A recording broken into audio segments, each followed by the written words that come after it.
Okay, we're currently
Welcome to NTR Radio. I'm Tom Forster Nubis. I'm K-Gods. And I'm VZ Mark II. It's been a while for K-Gods. Yeah, I actually have been gone for about a month. I'm going to explain that right now, actually. Yeah. So, about 2 weeks ago, my grandfather passed away. He was 97. Damn. World War II vet. Damn. And all that good stuff. It was pretty rough, not gonna lie.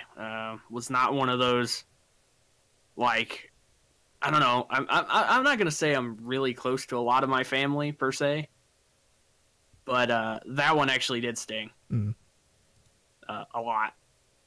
So obviously, when you did the last episode, that's around when it happened and why I wasn't here. Right. No offense to anybody out there, but a silly anime podcast is a little less important. Yeah, no doubt. We are a silly anime podcast, and we completely own up to that. I think our listeners understand. If they don't, they probably aren't really worth having as listeners, are they? Straight up. Yeah. Anyway, so beyond that, during basically between then and now, I saw some stuff in terms of anime, which I normally don't have a whole lot to say in that department, but I have a little bit now. Yes, it helps. It helps that it's been a month. Yeah. So I ended up watching all of Please Twins, which I had actually never sat down and watched that before. Right. Obviously, I need to rewatch that. I need to rewatch both of those shows. Yeah, it's not really a sequel so much as it takes place in the same universe. Yeah. And it has some of the same characters as right, but they're more like cameos than anything else. In any case, it was pretty fun, and for what it is, it's not like something that's going to blow your mind or anything like that. No. It has its moments, I guess. It was a good way to kill an afternoon or whatever. Beyond that, I have caught up pretty much with most of last season that I was actually watching. I am at episode 12 of Shield Hero. Yeah, I did eventually get around to watching it. Yeah, and that's going to be like continuing to this season, by the way. It is. Yeah, I know. I am well aware of that. And episode 12 of Girly Air Force is where I'm at. I still need to catch up on that. Which I believe is pretty much the end of it. I don't think it has... It's not going to continue, basically. Right. I don't believe. So it's one and done. And it's one of those shows that's enjoyable, but I don't see myself coming back to it. There's a lot of shows like that. That's like, you enjoy it for the one time. Yeah, it's like when you rent a movie that's completely based off the suspenseful way it turns out at the end. And basically, after you see it, there's no real reason to rewatch it. Right. Because you already know what's going to happen, so it doesn't have the same effect anymore. Right. Unfortunately, there are shows and movies that are kind of based around that. Like, how many times can you really watch The Sixth Sense? Yeah, exactly. Twice, maybe, the second time around to see, after you know what's, if you know the way the ending is going, if you know how it's actually going to play out, you might want to watch it again just with that in mind. Yeah, so you can see the build-up. So you can understand the little ins and outs that you missed when you watched it the first time. The hints and all that. Right. But you don't. Beyond that, not really. Another movie like that's like Memento. I don't know if you ever saw that. Nope. Okay. In any case, it's another movie that's kind of in the same vein where you might want to rewatch it just to point that out, but probably not too many times. It's not like Terminator where it has infinite amount of rewatchability or something like that. Right. So ended up watching those. I enjoyed them for what they are. I could see myself rewatching Shield Hero simply for the fact that the JRPG nerd in me enjoys that.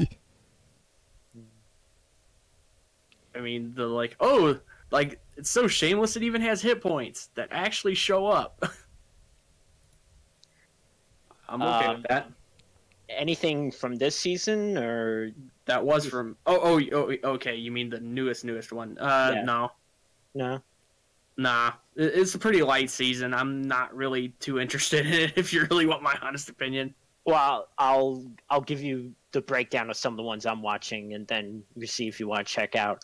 But before that, I've actually, should we say get into the chat shit? Yes, indeed. So here's what you do.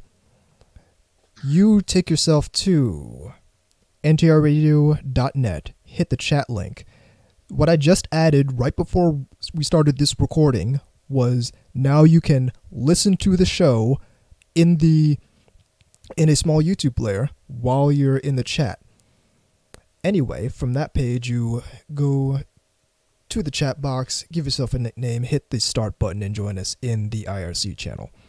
Alternatively, you can take your favorite IRC client, point it at irc.ryzen.net, and join us in the # or hash SLC Media channel.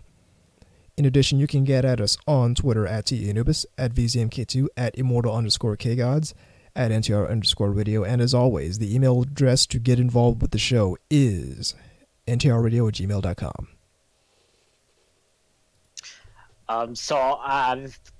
One quick thing. Yeah. I have a story was almost personal endangerment. Uh-oh. And like all of these types of stories, I was driving. Uh-oh. No.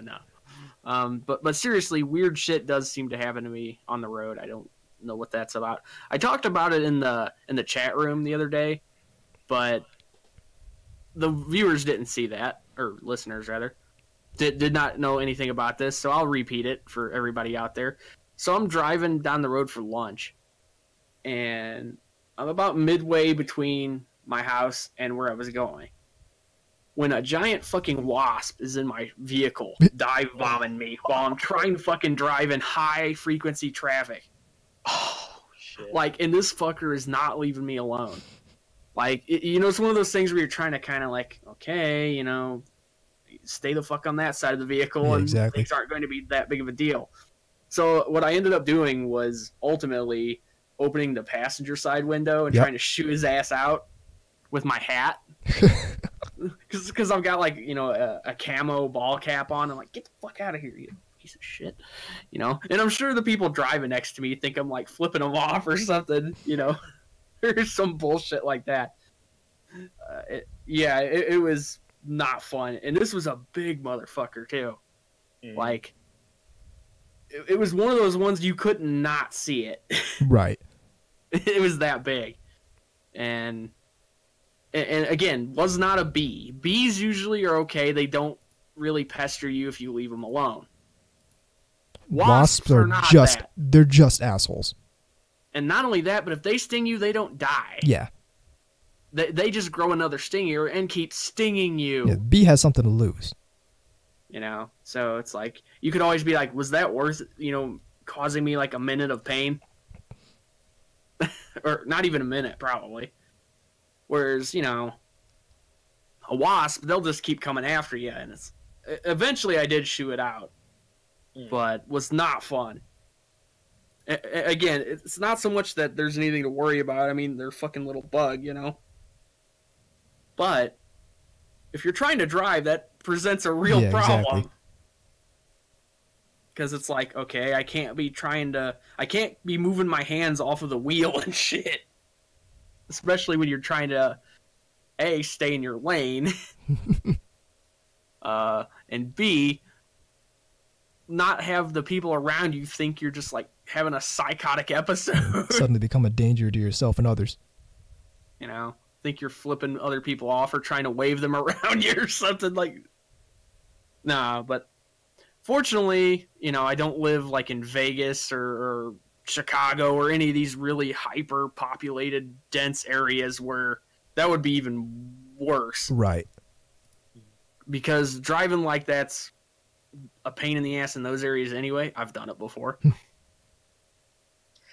So that's my nature was out to get me moment. And fuck wasps. I mean, largely just annoying. Yellow assholes. Yeah, not just journalists. Hopefully somebody got that joke. Mm. You know, yellow journalism. Right. So I have finally been watching Victory Gundam. Oh yeah, I actually saw that. I'm up to 12, episode 12. Okay. I gotta say, I'm actually really enjoying it. Oh, it's fantastic. I'm not bored at all by it. But you can tell Tamino was depressed. You know what? But maybe that's the thing. Maybe I like depressed Tomino the best. Well, yeah, maybe he has to be depressed to make good anime. I don't know. I kind of doubt that, but there is sort of a correlation, though, isn't there? It's like, you know how I couldn't get past 7 of Gundam Wing? Okay. But it's like no, I'm really getting into it. My one complaint, my one caveat is more of an aesthetic thing, and that's the fact that there's no shading at all. Very rarely shading to the characters in the mobile suits. Well, to be fair, they were kind of, when that was made, that wasn't made in a economic boom or anything. No, I mean I've heard from one of our MDKs on Twitter. He said that was just the style of Sunrise at the time. Yeah, I mean that's flat shading. But it's that is true. I mean, if you look at other stuff at the time, there's a lot of correlation. It's just, the thing is, it makes it look much older than it was. Because 2 years earlier, F91 came out, and that kit looks fucking fantastic. Mm-hmm. But that didn't feature depressed. That didn't feature depressed Tamino. No. Did it? I mean, well, we was probably just annoyed that they had to make it a movie instead of a 50 episode serial thing or whatever. Yeah. Yeah. Even though F91's like one of my top favorites for Gundam, but so yeah, I'll continue that. Totally worth it. I think the real selling point of that is that it takes place considerably far in the future, to where kind of the old battles and stuff like that are really disconnected from it. Right. To where he can kind of, it's still the same universe and everything, but it's almost like starting anew. Yeah, it's very like I actually really like, it's like, some people might say that the mobile suits look very simplified, but I think the smoothness of the design really conveys that, like, this is the future for like mobile suits, as opposed to like the boxier design work. Mm-hmm. Yeah, and depending on who you ask, I guess, a lot of the alternate universe stuff has more of that. Yeah, where it's a little bit more doesn't feel as rounded off or things like that. Right. Yeah, especially seed stuff. Well, yeah, but let's not forget that was also during the switch from analog to digital. Well, yeah. I mean that was still a process at the time, and there's some, and you can tell by the CG, because yeah. I mean, you might as well just call it crappy graphics. Okay, so the stuff from this season, very, very not a lot that I'm keeping with. 3 full-length shows, 2 shorts. The full-length ones, one is so I told Anubis about this in the last show, the baseball one, Cinderella 9. Yep. Mm-hmm. So I'm enjoying that. It's an okay show. It reminds me, it's going for very much a Love Live feel to it.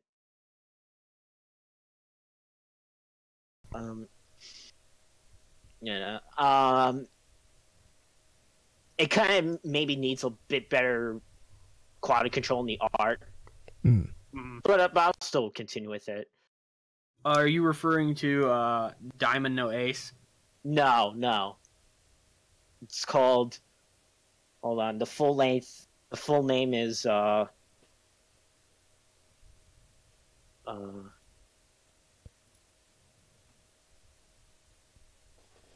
But it's basically Moe girls in baseball.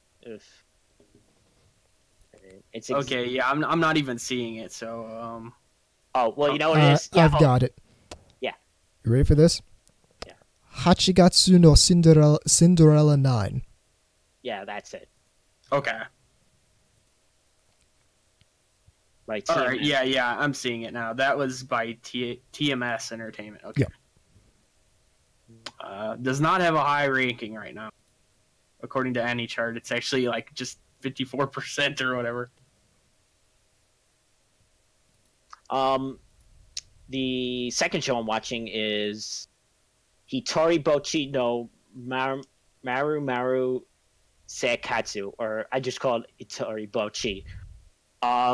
It's done by the same mangaka as Mitsuboshi Colors. Okay. It's basically if they gave Ibena from Umaru-chan her own show. Okay, that's interesting. It's pretty much like that. Like, but it kind of has. Is it basically like the trials and tribulations of having a push-up bra? Well, okay. The character is a middle schooler, so she's not big at all. But isn't Abina pretty much like 15 or something though? Well, I think this is like middle school girls, so they're like 12 and 13, first year middle school. Okay. But this one is, she's just like super shy and is trying to make friends. It's almost like Watamote, but not dark like Watamote, and almost like where Tomoko like it's pretty much like cause the title is, it's not my fault, but it is your fault that you don't have any friends. Isn't that a very Japanese concept? It's not my fault, but it is. Or it's not your fault, but it is your fault. Yeah. Passive aggressive. Yeah. But no, this one is it's cute. I really wish it just maybe some of the jokes or some of the production values could go a little bit higher than what it is. I got a quick question for you. I'm looking at AniChart right now, and how in the world are they ranking these things? Like there's these percentages and stuff. It's like, where are they doing that from? They're probably like how many like voting do the thing. Oh, I see. There's a thing like plus, and it says watching, maybe watching, not watching. That's probably how it's ranking. Okay, that makes more sense. Yeah. This is definitely not a feature I remember them having. Not recently, even. So let me tell you about as far as full length shows, the surprise of the season. Okay. I wasn't thinking I was going to like this one as much. Sewa Yaki Kitsune no Senko-san, or the Senko-san, the always helpful fox. Yeah. Oh, okay. This one was involved in a 15-second controversy on Twitter. Yes, that involved a certain person's basement. Yeah. That probably should be flooding. That show is great. I'm really looking forward to more. Senko-san is really cute, and the fact that she's just really helpful to this just absolutely the salaryman's existence is so pitiful, because it's like he was already tired doing coding and such, and then it's other co-workers can you do this rest of the work for me, and it's like, okay, I can't say no. Well, why didn't he tell them to learn to code? I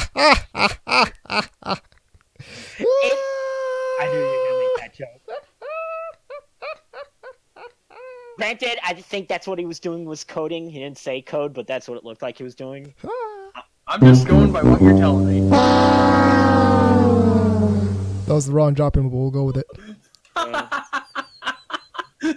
What one were you trying to use? I was trying to do this one. Fuck and piss! See, I thought it was F for fucking piss, but it's actually A for Angel Cop. Oh, Oh yeah, F for failhorn, right? Yes, indeed. So as far as the shorts go, fourth season of not related to Cinderella 9, Cinderella Girls Gekijo. So yeah, climax season, which yes. that could be taken a couple ways. Aha. Yes. and guarantee it will be. Sounds like the title of a hentai. Come August. I just call it Cinderella crack at this point. That's all it is. Yes. They sell it in the inner cities. It's crack. It gets you high for a short now. But Cinderella girls being sold in the inner cities. It's like some sketchy looking guy in a trench coat. Hey man, you want some idols? Yeah, exactly. So we get some really bad PSAs from the late 80s, early 90s. Yeah, like the end of Captain Planet, kind of like after school special kind of things. Moe, not even once. No, just like all the really, really bad PSAs and commercials that they used to have from that era. And I was like, oh god, like the one just saying, like the crime dog.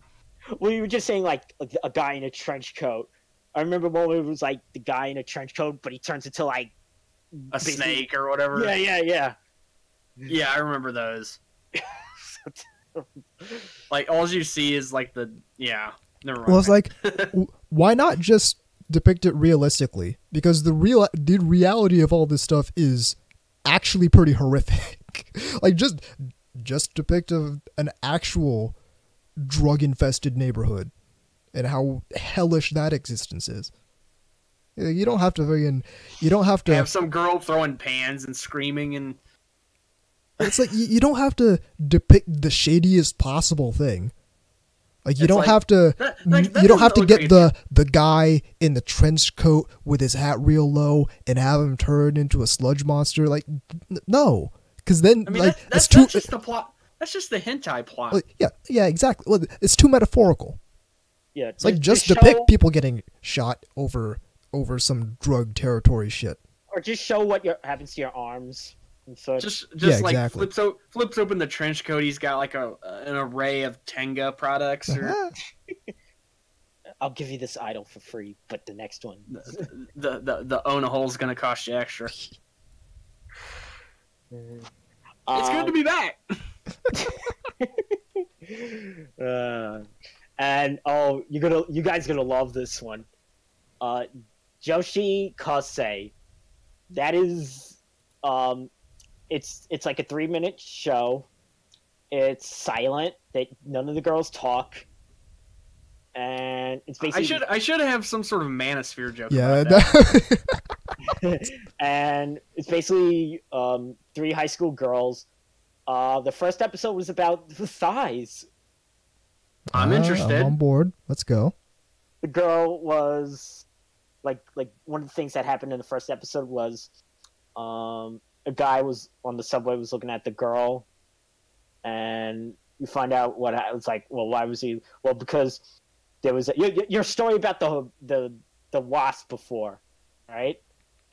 Okay. Kind of like that, except it was a mosquito, and there was a mosquito bothering this girl, and she smacks. So what happens? It gets by her thigh, and she smacks her thigh.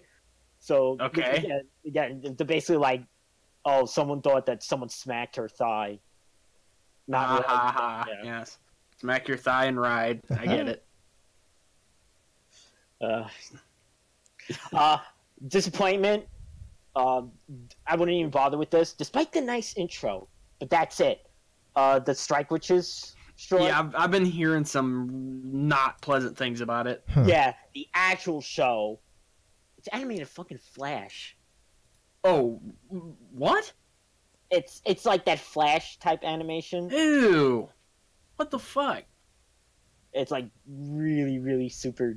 I get it's supposed to be the lighthearted moments of Strike Witches. I get it. Even though it's pretty much just repeating the jokes that the show already did. That's really disappointing. I'm not gonna lie. It's like, yes, we get it. Erica's room is dirty. You know, that type of stuff. Right. And they exaggerate the dirtiness. Now it's like basically hoarders. Well, to be fair, it was pretty bad before. Like, it was really bad. It's like, hey, I can't find my jet-propelled legs under this shit. I don't know.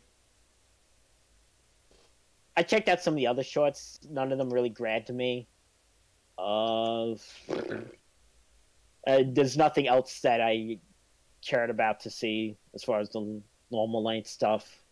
Mm-hmm. Yeah, like I said, just looking at this season just looks really slim pickings. Yeah, if you want one to try out, I say go with Senko-san. You'll at least get a some Iyashikei feelings for that. It's Doga Kobo, so even though it looked average production as opposed to like the super, it's Doga Kobo. It's going to look really nice too. Yeah. I know a lot of people have been complaining about a couple of things about this season. Basically, even One Punch Man fans, it's not fun to say, have been not very happy with this second season. Well, that's because they switched around the studio. Yeah, I know JC Staff is doing it, right? Yes. Which does not really seem like their kind of thing. Well, my thing about JC Staff, besides the other stuff I said, is that because they do all these different type of things, they don't have a discernible style. It's like, when I say like actually KyoAni does a lot of different genres, but when I say a KyoAni... Yeah, but you know a KyoAni show when you see it. Right. Just like Madhouse or something like that. Yeah, there are certain studios have. Well, no, there's certain studios whose style is just high quality. That's what KyoAni or even if it's not high quality, it's of a certain style. Well, I'm saying I would never say like Queen Bee is high quality, but you know it when you see it. Well, yeah, there's style, and then there's KyoAni and Madhouse, whose style is just really good. Like if you put I don't know, Phantom World up against K-On!, they don't really look all that similar, but they're both really high quality, and there's certain minuscule things you can maybe tell to say, okay, they're made by the same studio, but scenery porn counts. Well, yeah. Or like for Madhouse, for example, if you put Gunslinger Girl up against, what was that? VZ, what was that show with the girl from Jersey? Oh, Hana Yamata. Yeah, exactly. Those two shows look nothing similar, but they're both Madhouse, and you can tell they're both Madhouse because they both look really good visually. Yeah. Speaking of Madhouse, did you hear the story about this guy? He wasn't an animator. He was a production assistant or something. Mm-hmm. But he was at Madhouse, and he basically had to do like 200 hours of overtime. Jesus. Yeah, I actually did hear something about that. That's not really funny. That's hellish. What was he working on, though? That I don't know. Sounds like some kind of stress test that went out of control. I could actually look that up for you, because... Do that during the break if you really care. Yeah. Sure. So, I got nothing. All right. So, do you want me to continue on about fighting against Mother Nature while I'm trying to drive in high-frequency traffic? K-Gods versus Wasp. Fight! Yes. Did you say you got something, Anubis, that you're going to have to describe? I do have a figure. It's all the way over there in the box. So, like, I could get up and get it right now. Yeah, I'm going to get up and get it right now. Yes. No, talk amongst yourselves. Oh, here it is. I got it, by the way. Yeah. Okay. Wow, he had to be hospitalized. Yuck. Does it say what he was actually working on? Doesn't say what show, if that's what you mean. Yeah, no. that is actually what I meant. No. Okay, so just sort of a generic, maybe he's working on more than one thing. I mean, that would make sense if you were having that much time being pumped into it. Yeah, it says a Madhouse production assistant has joined a trade union and is seeking compensation for unpaid overtime. Owes an apology for the various forms of power harassment they received. Unpaid overtime too. Damn. Geez, Madhouse needs to pay their people. Like, they're a good studio. They make good shows. The But most trusted name in anime news. You need... During crunch time, the assistant would work over 200 hours of overtime per month. It would be made to work all day and night, even on weekends and public holidays. They had even collapsed due to overwork before and had been taken to the hospital. Yeah. Yikes. So it remarked from a lot of people that this is how the anime industry works. He said that he'd been told the same thing about the teaching, vending machine, nursing, childcare, film production, and construction industries. So what I have in my lap right now is the large box containing a Union Creative C2 figure. I'm going to get the link out. I'm going to see if I can find that on my figure collection and get the link out for the people in the IRC. Okay, did you just see it while walking amongst amongst your regular route or something? No, I got this from my distributor. Oh, okay. So the link is going in the IRC right now. And I mean, like, as soon as I saw it in the email from my distributor, I'm like, okay, I'm ordering a few of these. Yeah. Oh, that does look nice. I know, right? Yeah. Again, not necessarily a Code Geass fan, but it does look like a nice figure. Let's see here. I'm checking out. Does it have the crap? Does it actually have the scale? It is... no, I don't think it's a scale figure. Or I don't think it has a... It says dimensions. Yeah, it says... It's got the size of it, but I don't think it's to a particular scale. What I found is that, and I don't know how much of this is me being a bad judge of lengths and distances, and how much of this is me actually being right. I don't think scale in figures matters all that much.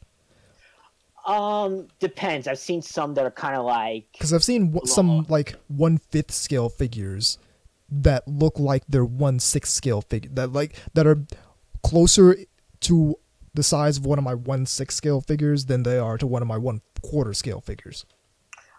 Well, I always account the fact that sometimes, maybe because if the character's Japanese, that they're just smaller. Well, it's like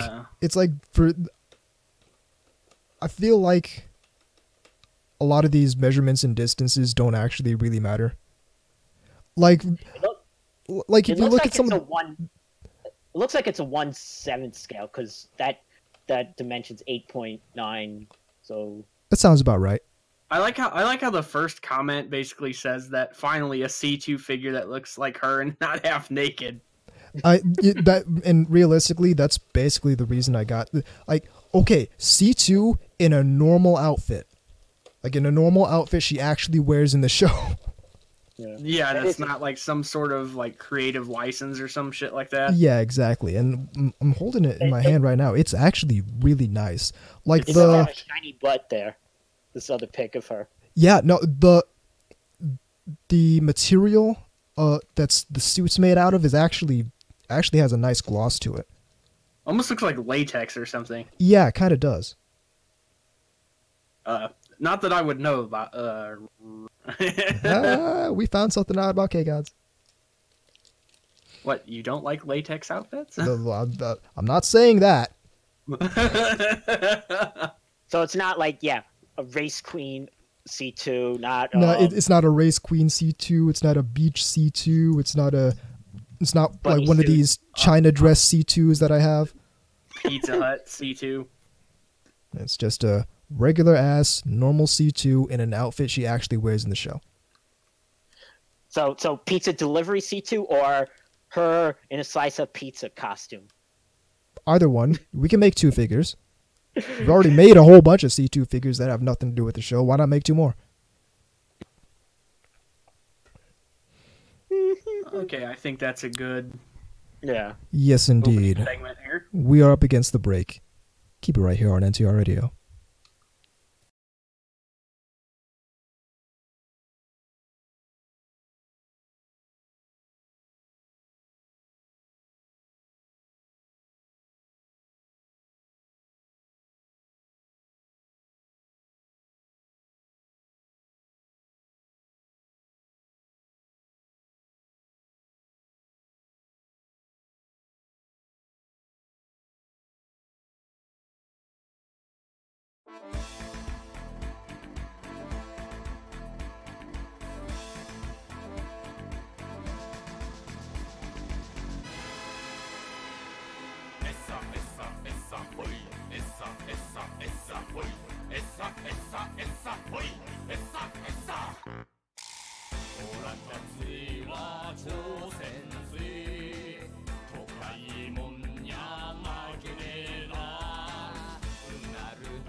Welcome back to NTR Radio. Da-da-da-da! So we're basically going to do a selection of microtopics. We're no stranger to this idea. Yes, indeed. This first one being an article that I found out about yesterday. It's actually from January. Is this an actual article or a smarticle? No, this is an actual article. They're actually reporting the news. Things going out in the IRC right now. And headline from Spencer Bakuli. Where's my drop in? That was awful.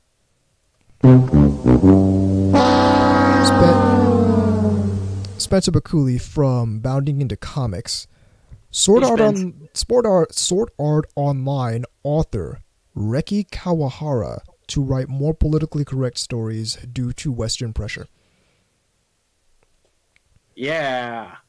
Yes, indeed. On January 18th, prominent Japanese video game news outlet Dengeki Online published a group interview between Bloom Into You artist Neo Nakatani, Sword Art Online author Reki Kawahara, and voice actress Ai Kayano, who voices Alice in SAO and Sayaka in Bloom Into You.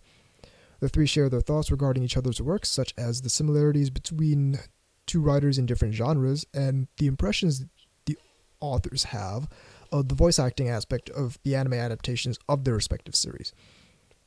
During the interview, Kawahara and Nakatani begin to discuss the role of heroes and heroines in manga and anime, after Nakatani notes that she could see the influence of works such as Final Fantasy, Dragon Quest, and Ghost in the Shell in Kawahara's work. On this subject, Nakatani compliments Kawahara on the strong female characters in SAO, to which Kawahara responds that female characters will become more prominent in the future. According to Anime News Network, who translated the original Japanese interview, when asked why the female characters will become more prominent, Kawahara states that this is due to pressure from the West. Quote, when Kayano asked what sparked this decision, Kawahara shared insight into his evolving mindset as an author. He said that when he went to overseas events, he received feedback for his writing, and he came to the conclusion that he should write stories with, quote, political correctness, unquote, in mind to a degree. For this reason, he's giving his female characters more agency. Kawahara said that the gender-neutral words protagonist and antagonist are used overseas instead of the gendered words hero and heroine. He said that he agreed that a character's gender shouldn't determine their role in a story, and that it is wrong to treat female characters as trophies. At this point, there was some discussion about how the word heroine is used in Japan. Nakatani said that she believes that the word heroine is used to refer to female characters who function as motivations for the protagonist. Kawahara said that one thing he admires about Yuri manga is that both characters in a Yuri couple take on the role of protagonists and motivate each other instead of one female character being relegated to the role of heroine. Kawahara's position divided members of the SAO fandom. While no one has had issue with the characters being given more agency, some fans expressed their fears that Kawahara will heavy-handedly focus on political correctness going forward and will end up ruining the series. As this interview was published only 1 week ago, it is yet to be seen what effect Kawahara's new direction will have on the overall series. This is not the first time Western sensibilities have prompted action regarding SAO. Last year, a scene depicting sexual assault was censored in Western broadcasts of SAO. Kawahara himself received threats of violence from Western fans due to the content of the episode, prompting him to also apologize to the voice actresses for writing the original scene. Wow. Are these people fucking nuts? Well, obviously they are. Yeah, I meant that as a rhetorical question. So, I distinctly remember in years ago episode talking about how we're going to get to this paradigm where at least Western opinion leaders are going to be dictating what gets made and how within the actual anime industry. So, yes, once again, I'm correct, and no one listened to me, and everyone's worse off because of it. But one of the things that really gets me about this whole article is at the end where it talked about the sexual assault scene being censored and Kawahara receiving threats of violence from Western fans. It's like, wow. And these same fuckers, think they're the good guys. Like, so. And saying prompting him to apologize. So we're negotiating with terrorists. Basically, yeah. I mean, I was about to say. So basically, he's just saying this stuff so you leave him the fuck alone. You know what's ironic is this stuff happened with that new Voltron. Well, not new anymore, but the Netflix Voltron. Right. Well, you're forgetting the fact that there was blackmail involved too. Yeah. Negotiating with terrorists. So they kowtowed and they gave him what they wanted, and now they're doing the same with this. Gotta say you gotta approach it the same way that we used to as a nation when this sort of thing popped up. You don't negotiate with these people. You give them a big middle finger. You let them throw their fits. Well, and if they do something stupid, you nail them. Well, so here's the thing, and quite frankly, the whole of this situation is actually a bit more complex than I'm making it. What happened in the Western industry and the Western fandom and all that is we got to this paradigm where you're seeing a lot of corporate interests having a lot of marketing toward certain very popular shows, and Sword Art Online is one of those shows. It's a big hit here. It's a big hit in Japan. It's basically, as far as I understand, it's a big hit everywhere that it exists. Because I know back when A&N published an interview with I believe it was the CEO or some head of Aniplex of America. He was talking about how we got to set up the Sword Art Online site for Germany and all that, and it's getting to be difficult because it's international now. So we've got this popularity of shows like Sword Art Online, and naturally, people who put out this anime, the Crunchyrolls of the world, want to capitalize on that. So they direct marketing towards Sword Art Online and say, hey, if you want to watch Sword Art Online, here's our platform. You can do that. And so, and following that, platforms like Toonami, they want to get good anime on their, they want to get popular anime on. I can't make a judgment whether or not the stuff they show is good. I don't watch Toonami, but they want to get popular anime on their cartoon block. So hey, they're going to get Sword Art Online because that's very popular. A lot of people are going to watch it. Now, marketing brings in a lot of people who probably otherwise wouldn't have been watching anime. And the reason always a great decision. Well, the reason that's an issue is because when we're advertising Sword Art Online, we're not going to advertise the sexual assault scene. It's not gonna happen. Although it would be kind of dementedly funny if they did. It would be an interesting way. It would be an interesting way to market the series, but you're not going to do that because the aim is to appeal to as many people as possible, and you're not going to do that with that kind of odd scene. So, you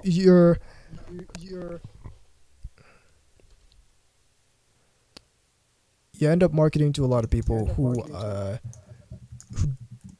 don't necessarily end up marketing to a lot of people who don't really who are culturally incompatible with a lot of people, with a lot of things that are going on in anime.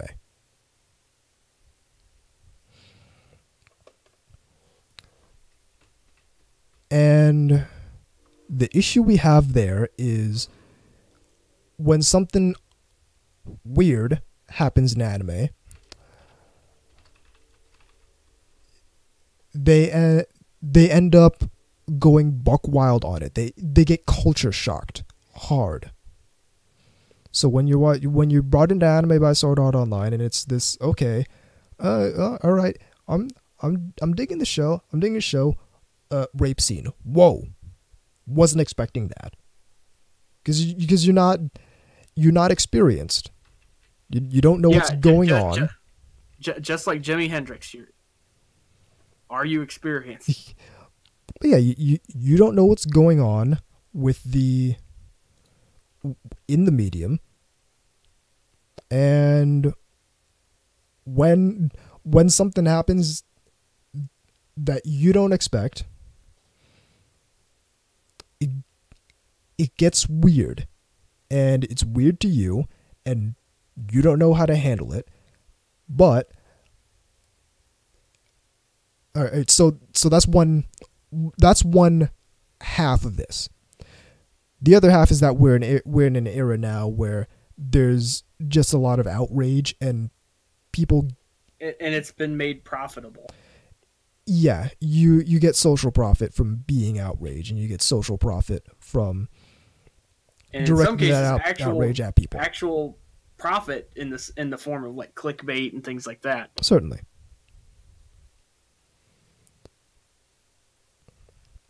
So, you end up with the merger of those two paradigms, and then you end up with the people threatening violence on the author Sword Art Online because there was a scene that they weren't expecting in this TV anime. Yeah, it's really. I'm not saying these kind of nutters haven't always existed. They have, but now they have that ability to actually sort of project their nuttery in a way that they didn't used to. Well, they now have the ability to, they have the ability to project it directly to the people who are making the stuff. So there's this weird thing where there used to be, and again, you can see this as good or bad. It's kind of in the eye of the beholder. But there used to be this sort of natural barrier between the creator and their audience. Again, just naturally kind of there because of a lack of social media and things like that. Oh, right. And you'd only see these people at events. In interviews and things like that. Exactly. And it'd be a big deal when you got to go to the convention and like just have a few seconds in the presence of this person who made this thing you like. And during this time occasionally there'd be some weirdo, but usually you didn't have like the drive-by shit stirring comment. Right. Or things like that. Most people like that would be screened before they even got there. Yeah, exactly. Or gatekeeped, if you like. But There's now, that word again. but now we got the social media, and because everyone's on social media, while that also lets us be closer to the source of all this stuff, that's a double-edged sword because of people like that. Yeah, regular people who are appreciative and want to give their thanks can be closer, which is a good thing. But also people who want to use social pressure to harangue people into making stuff the way they want it made, or to not make stuff, or to not make certain things, are also closer. And because of the way Twitter is set up, it incentivizes that kind of vitriol.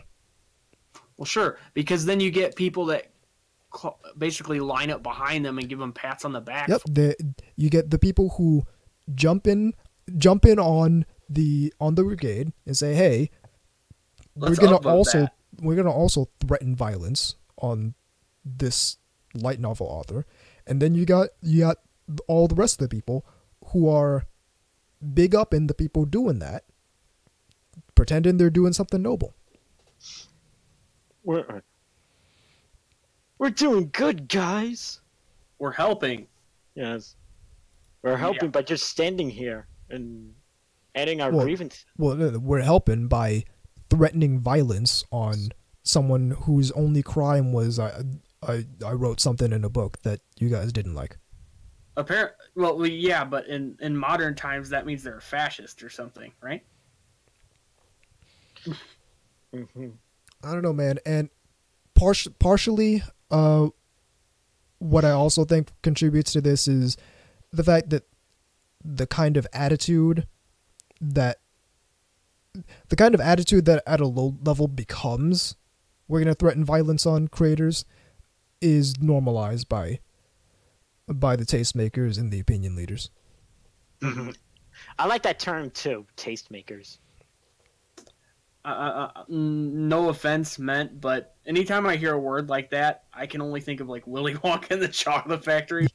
But yeah, schnozberries taste like schnozberries. But that's the thing, is that the kind of mentality that becomes, oh, you made something I don't like, that means you're a bad person. That means you deserve to have violence inflicted upon you. But it was even funnier when it's like you put rape in this media, but you're not necessarily even like not necessarily glamorizing it, but just by putting it in, you're basically like agreeing with it. Well, I'm gonna point out something that just happened recently that kind of plays into what you're saying there, VZ. They actually just had a recent poll, like on the official Star Wars Twitter or whatever, where basically like, you know, who do you like more? Basically, the Alliance or the Empire, and people lost their fucking minds that you even had that choice. Because like it's like, oh yeah, the people modeled after Nazism. It's like, what the fuck, man? It's like nobody who votes for the Empire probably actually thinks that. They probably just like fucking TIE fighters or something like that. Or just think the stormtrooper uniforms are cool or something like that. That's taken, but that's that same extreme polarization going on there. Like, nothing exists in shades of gray. There's no nuance. It's either this. No, it's either, absolutely not. It's either what I think, one way or the other, and it's like, it's just not reality. But it's weird. It's like really ramped up in the past 5 years. Oh yeah, and that's not even not to get too political or bring it into the actual political sphere, but that's not even a Trump thing, because that was happening before he even was even inducted. No, all this kind of thing really popped off during Gamergate. Like that's when it really got started. Yeah, 2014 or whatever. Mm-hmm. When people smelled there was something rotten in the state of Denmark, and of course there was. But so let's speculate. Do you think this new direction that Reki Kawahara wants to go in, and with what would be more, quote, politically correct, unquote, in his stories, is going to be a positive thing for him? Because Sword Art Online is already ridiculously popular. Sure. Here's what I see happening there, and again, this is just my opinion. I could be totally fucking off base and wrong. But I think what'll end up happening is the tastemakers over here will praise it, but the fans, the hardcore fans, both here and abroad, will be repulsed, and will enter kind of this. It's really just a magnified version of what already exists, which is the fans like things the way they are, but you have these people on high that have these weird lofty goals that don't really match the people that are making the shit.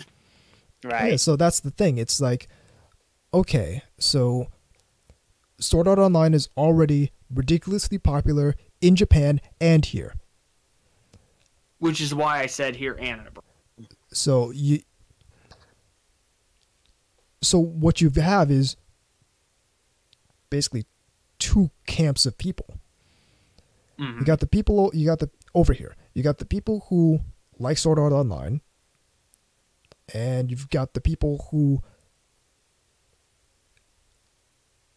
you have the people who like Sword Art Online, and you have basically everyone else who's involved with Sword Art Online, who, whether it's, oh well, I like this aspect, but I wish this other aspect would change. And this is a lot of people who are brought in by marketing, a lot of people who are brought in kind of after the fact. I have a hard time believing that people who found Sword Art Online organically, by which I mean found it on their own, they weren't directed to it by, kind of corralled into it. Yeah, they weren't pointed to it by like social media posts on Crunchyroll and whatnot.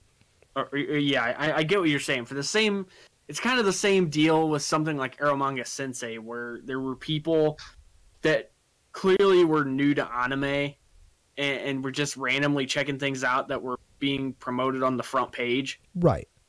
And when they saw this, their brain couldn't handle it. Yeah, well, yeah, they entered like the Charlie Sheen thing, where it's just like, my brain can't handle it. Yeah, they clicked on it, and it's like they got had a certain level of culture shock because they were never acclimated to anime culture, and it really is sort of, and all of us had this element too when we first got into it, when we'd see something and be like, whoa, what the hell? Yeah. But the thing is we found that on our own. We weren't really corralled in by marketing. Right. And so we, like you said, organically, that's a really good way to put it. Or to some extent, some of us were corralled by marketing, but it was different marketing, and it was different. It was a different kind of anime. Because remember, I'm Toonami generation, so I grew up watching like the commercials for Robotech and whatnot in between cartoons on Cartoon Network. But I grew up watching Toonami, and it was well, first of all, it was really good anime, but kind of curated to a certain level. So you got. I know what you're getting at. Sort of a microcosm of what Manga UK did.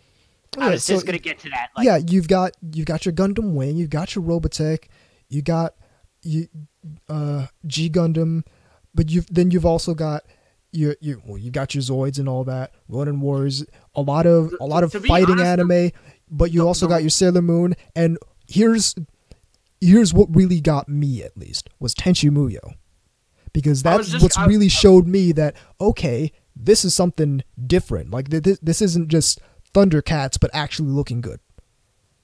Right. I was actually going to mention both that and Sailor Moon as sort of being the oddball ones out of that, because they don't really quite fit in with the same demographic, really. Right. Let's be real. I mean, that's not saying they're bad shows. I actually like both of them quite a bit. Oh, but these are not. One of these is, two of these actually is different than the others. Yeah, exactly. The other ones you can link and see how they're linked and easily be put like in a after school web ring or some shit. Right. So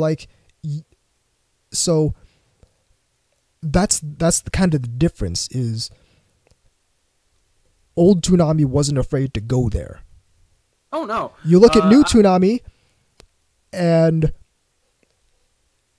For the most part, you can kind of guarantee that anyone watching those shows on New Toonami has already seen those shows or already knows about those shows.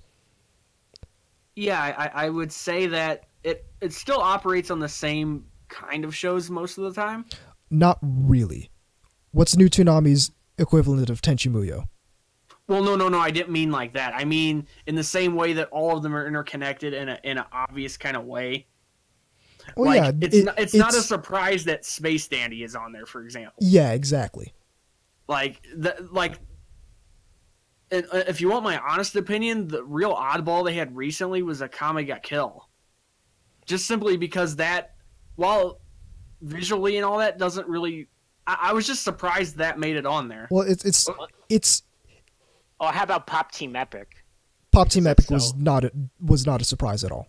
No, because that was one of those. Again, there's plenty of people who like it, but there's a certain demographic of like hipsters that like it too. Right. There's that. They premiered yesterday that one, the Orphan thing. I have no idea. I have not been watching this stuff in forever. I think it was from like last season. The one about like the orphans. Yeah, that's way too vague. I have no idea. All right, I'm actually gonna look that up. Yeah, exactly. But the point is, when there's shows that pop up on Toonami, I don't have this like, oh, I'm surprised that's on there usually. Exactly. Like everything that gets announced or whatnot, I'm like, yeah, that makes sense considering the kind of people that watch that. And again, I'm not trying to bash on them or anything. I'm just saying that from a marketing and sort of, if you like this, you may like this sort of perspective. A lot of it has a linear kind of line. Yeah, my point is that there's the marketing of anime from like back in 1999, 2000, all the way up to now is completely different, especially if you look at the two Toonamis. Oh, I found it. The Promised Neverland. Gotcha. Yeah. That was from last season. So okay. And number one is that there's really no other way I would have found out about some of these shows. Oh, Gray Forrester in the chat, said Neverland. Yeah, that's okay. No referencing to Michael Jackson.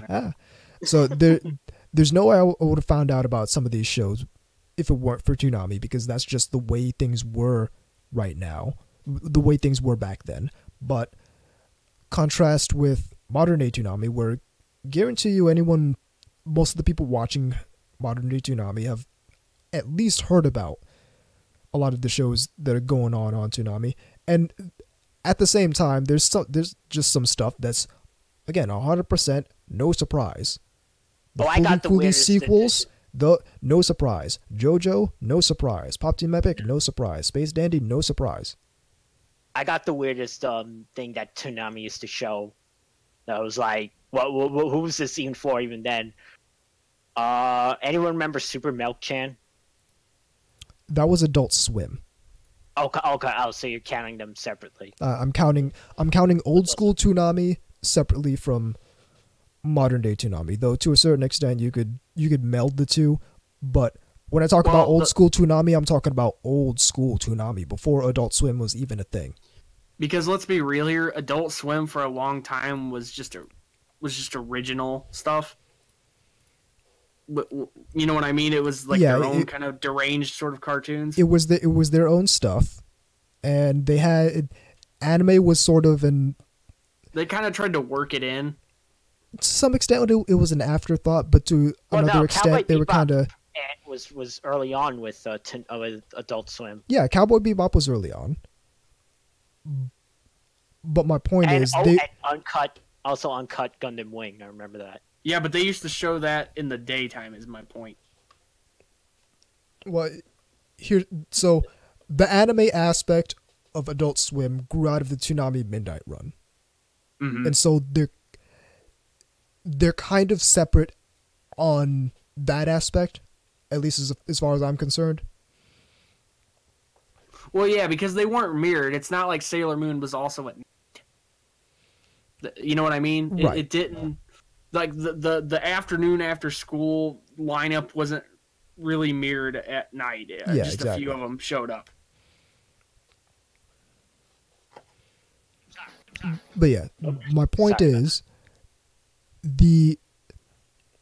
it's two completely different kinds of marketing, and you're not almost guaranteed different firms too.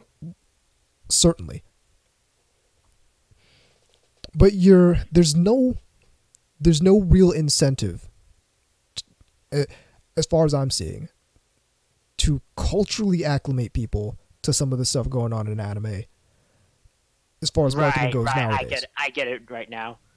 Well, it was back even in my day where it was like they were so hyper focused on convincing people that anime was not like, kids animation, Western kids animation. They were really focused on like, and to an extent they were right about this, that yes, there was a lot of violent stuff, but it was actually only showcasing a small amount.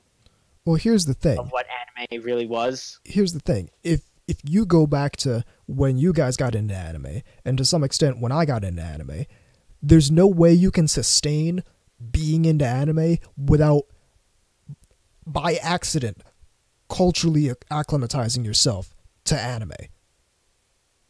Because it was just that difficult to sustain being into it at that point without knowing a thing or two about it. Nowadays, just hit up Crunchyroll, click some random show, and get outraged when it's not what you were expecting. Right. You hit up Crunchyroll, click on Goblin Slayer, and get outraged because you didn't read the light novel, which I'm not one of those read the light novel people, but that's one way you could have avoided being surprised at Goblin Slayer. And you don't have the level of culture knowledge of anime to know that, hey, maybe this sort of thing can happen in an anime, and maybe I should be mentally prepared for it. Well, there's a certain level of, and again, if I'm being off base, go ahead and tell me. But there's a certain level of people out there that seem that they really do want to be babysat. Like, in a weird, like, I want people to basically filter things for me. Yeah, there are a lot of people like that. Like, they believe that they shouldn't have to basically do any work. Like, you know what I mean? They think they should be able to basically, like, okay, there's like this Ministry of Culture type setup where these people will only okay things that won't offend me and my brethren. Well, so here's the thing, is that the platforms like Crunchyroll and Toonami want to have the cake and eat it too. Well, of course they do. So here's what happens. And that's impossible. Well, here's what happens is they jump a bunch of people into the culture who don't understand the culture. They make no effort to get them understanding, like to start the snowball rolling down the hill as far as them understanding the culture goes. But platforms like Toonami still want to have really popular anime on there.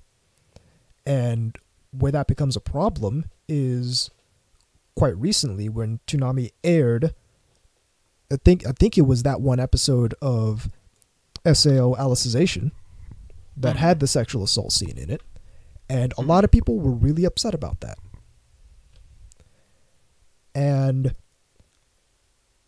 when I look at it, it's okay. It's not the fault of the viewers, because number one, they couldn't have known this. They couldn't have really seen this coming if they hadn't, like, assuming they haven't already watched it. Couldn't have known this, couldn't have seen it coming. You can't really tell that sort of thing happens just by looking at the promotional material. Can't really blame the people who made the show, because they made the show the way that they were hired to make the show, and the guy wrote the light novel the way the guy wrote the light novel. Who's left to blame? I'm Japan's misogyny. Yeah, no. Who's left to blame?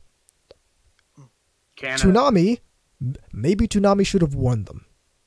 Maybe Toonami should have put up a big warning, said, "Hey, there's some stuff in this anime, and maybe you should viewer discretion advised." But even if they did that, guarantee you some people would have been upset anyway. So well, yeah, because it's one of those things where it's not that there's a warning, or if there is not, it's that it exists. We've hit a point where there are people out there who, when they run across something that really bothers them, they don't ignore it or move along or whatever. They hyper focus on it.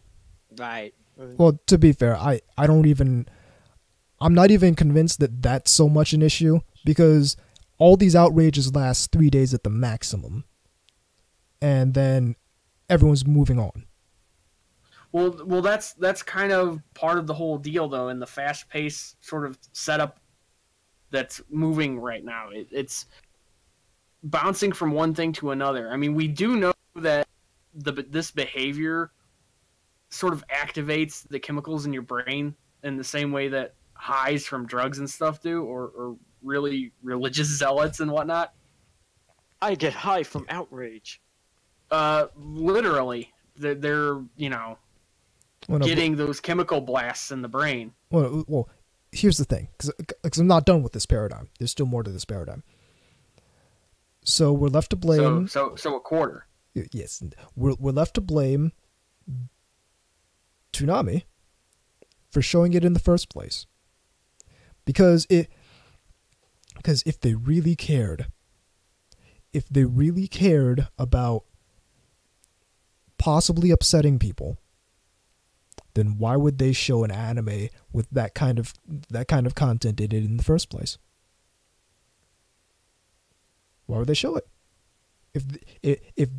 If what they care about is protecting the fandom from getting upsetted by some shit they didn't want to see, they shouldn't have showed Sword Art Online Alicization in the first place. Similarly, when the Shield Hero thing erupted. Mm-hmm. Oh, it's anime glorifying slavery, and this and that and the other thing. Who are we gonna blame? Can't blame the viewers, because they really don't know any better. Some of them do. The opiniolators should know better, but that's beside the point. Can't blame the viewers because they don't know any better. Can't blame the people who made it, because they just made the thing. So who are we gonna blame? Blame Crunchyroll, because not only is it on their platform, not only do they know it's on their platform, they know it'll bother people. They gotta know it'll bother people. But they were sitting on the production committee, so they're. And this is what I said back when this whole thing came up. Crunchyroll's subscription money went to create this evil cartoon. So that's even worse. And then just to pour more onto this ball of wax or whatever, they're promoting it because they helped create it, because they're sitting on the production committee and they stand to profit financially from its success. So basically, you're saying that they're profiting off the outrage, which is why. Is that what you're saying? That's certainly an element of it, but the base of what I'm saying is if we're being real, and assuming that people are serious about being outraged about this stuff, who do we blame? And the blame has to go to the people broadcasting this stuff, who incidentally happen to side with the type of person who also happens to consistently be outraged about these kinds of things. I'll give you another example. Goblin Slayer. Who are we going to blame? Can't blame the people. They don't know any better. They didn't read the light novel. They didn't do any kind of research. They didn't need to. We don't blame the people who made it. Can't blame the people who made it. No, we're gonna blame goblins. Blame goblins. Blame Japan for not being blame Crunchyroll. Not only did Crunchyroll choose to put it on their platform, but they also got the rating wrong and misled people. I understand what you're getting at. They're playing fast and loose with this. It's not that they're playing fast and loose. It's that they're trying to have their cake and eat it too. Yes, they're trying to do this. They're trying to appeal to community and fandom and all that. At the same time, they're peddling in the very things that people are getting so outraged about. It reminds me almost of war profiteering. Yeah, I was actually going to mention something about that. Because it's like they want to have, basically be on the production committee of, these shows that cause controversy, but at the same time, they know that it's going to cause controversy, so they put it out there. Well, I don't even think it's that they know it's going to cause controversy, so they put it out there. I think they don't care. They don't care on a business level. They don't actually care about the people who are getting outraged about it. It might, because they had to have known. There's no way you go into an intelligent business decision without knowing what you're getting into. So they had to have known what kind of story Shield Hero was. Because here's the thing. I knew what kind of story Shield Hero was back in 2016. Before it was on most people's radar. I already knew, Shield Hero, that's that story about the guy who gets falsely accused of rape and all this kind of stuff. So they chose to sit on that production committee, knowing about the plot point of the false rape accusation, knowing about the plot point of the character buying a slave and that being his companion. They did it anyway. So if you run the paradigm of them caring about not upsetting fans all the way through, there's no way that they would have taken subscriber money to fund Shield Hero, to help fund Shield Hero. And run that further, there's no way they would have even had it on their platform. There's no way they would have had something like Goblin Slayer on their platform. I get it. You're trying to say that at the end of the day, they're extremely disingenuous. Yeah. It's not even that they're disingenuous. I think they are. Well, they're running a business. Listen, I can commend Crunchyroll wanted to sit on production committees for anime. Like that I can respect.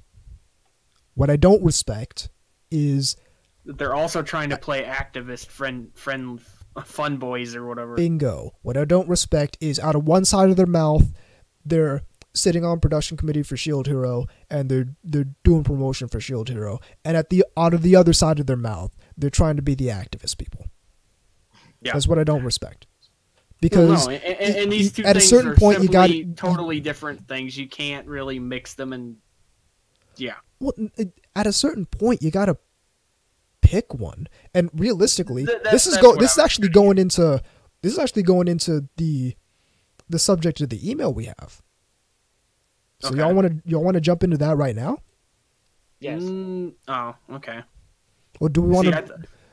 Do we have any other microtopics? Is the question. Well, yeah. Obviously, we probably should cover a couple of things here. I mean, but again, if you think this would flow better, well, read the email and we'll hit up the email right now. Then, do I have the email dropping? Yes, I do. You got mail. This one's coming in from Cube the Third.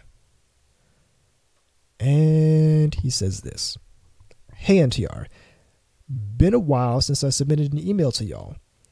Been meaning to say this for a while, but DigiWombat and Mori need to be on more often. I enjoy the commentary on a lot of things, and I also love DigiWombat's savagery. Yeah, you can be pretty funny. Episodes featuring one of these two have been absolute hoots. Anyway, on with this email. Been meaning to write it since you had Mori on to talk about the Vic controversy. You know what I'm beyond fucking done with?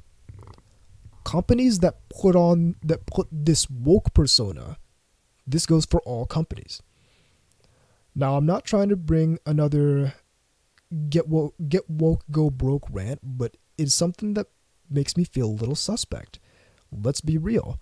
Companies don't care about LGBT, women, minorities, and whatever people are obsessed with this month. No matter how much it makes them money. Yeah, we'll get to that. No matter how much signaling LGBT panels you do, it's just a stunt to get more of these people's money. So please stop virtue signaling and deliver us better products. You want to know something funny? You want to know something funny? Sentai has minorities and LGBT, and they don't virtue signal. While I hear Funimation is whiter than Wonder Bread, makes you think. Also, speaking of Sentai, something I want to put out there. While we all know Sentai is killing it left and right and are being based as fuck, we shouldn't get too comfortable with Sentai and still hold Sentai to task. Not to sound like some anti-capitalist windbag, but companies are not our allies. That's all I have to say for now. Great last few podcasts. Thanks. Okay. Yeah, and before I sort of took the wind out of his sails when I actually pointed out the money thing. My bad.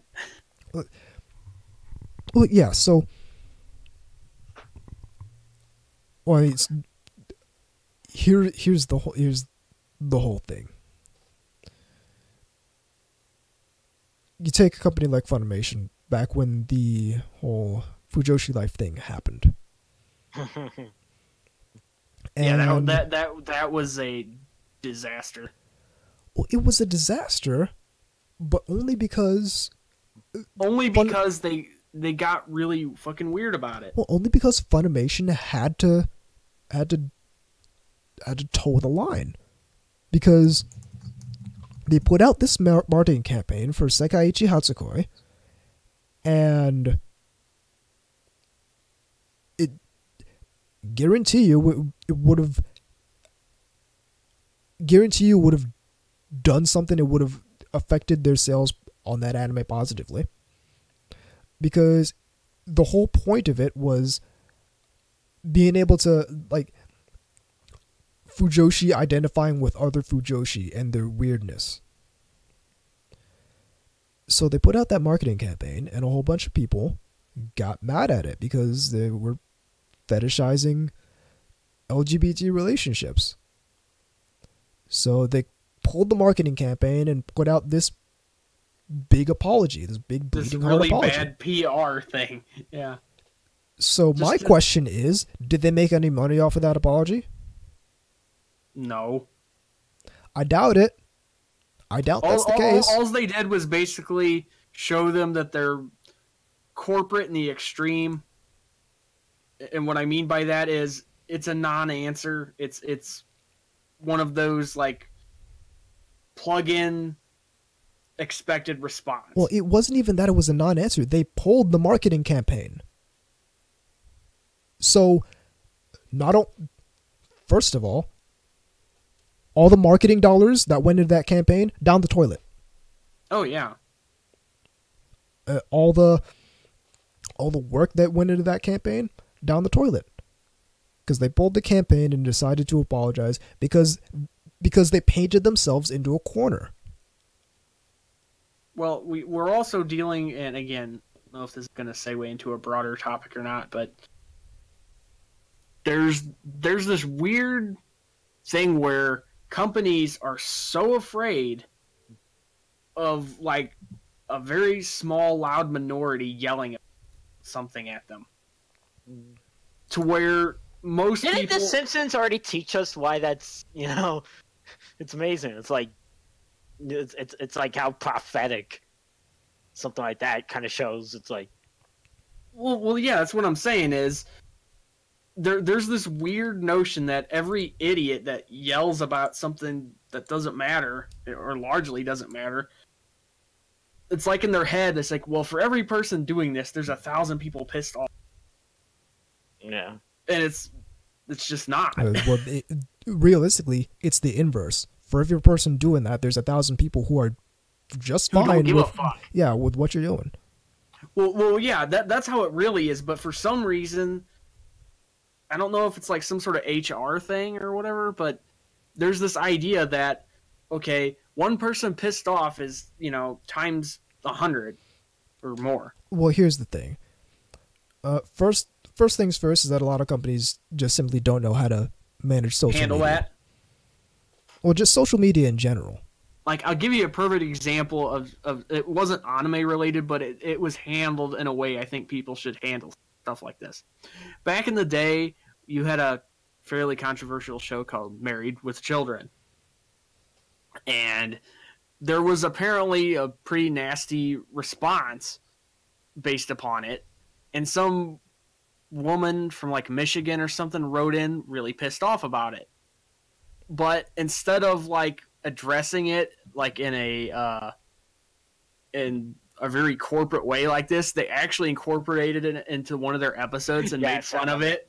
Yes, I remember that. And it's just like, oh yeah, because one person in Michigan got pissed off. Within the show, there was a show that was canceled. You see what I'm saying here? Yeah, right. And that's kind of what people need to kind of go back to doing, in my opinion, is when people get overly loud and obnoxious like that, not only do you not give into it, fucking mock them. Well, see, number one is you can't do that in the era of social media. Because you get, okay, you do that and you mock the person, and then all that person's friends and whatnot get outraged too, and then that starts tumbling down the hill. And the reason it's bad is because again, Twitter incentivizes that kind of behavior. Realistically, the best thing to do would be to fucking ignore them, but that's still a bad look when your company is publicly on social media and is just not responding to people coming at them.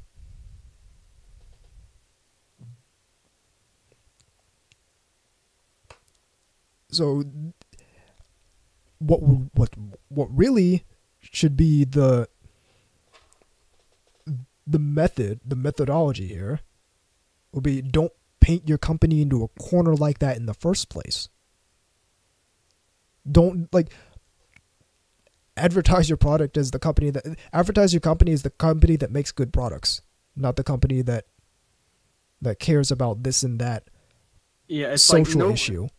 Yeah, I mean, it's not like when you go buy Pennzoil, you expect them to be fucking talking about geopolitical bullshit. Yeah, there's no, and then part of it is now you've got to incorporate that entire thing into your company, and because you don't have unlimited resources, your product is not going to be as good as it can be, and it's going to be less. It's going to be less good than companies with comparable resources who don't incorporate that kind of thing into what they're doing with their product. Right, and again, it shows where your priorities are, which again should be in terms of making a good product, not trying to be involved in shit that's totally outside of the realm of business. Really. I mean, realistically, it doesn't even show where your priorities are, because your priority is still making money. It's just you have a shit way of going about it. Because like going back to Crunchyroll, they're doing all this signaling to various whatever, but they still sat on the production committee for Shield Hero.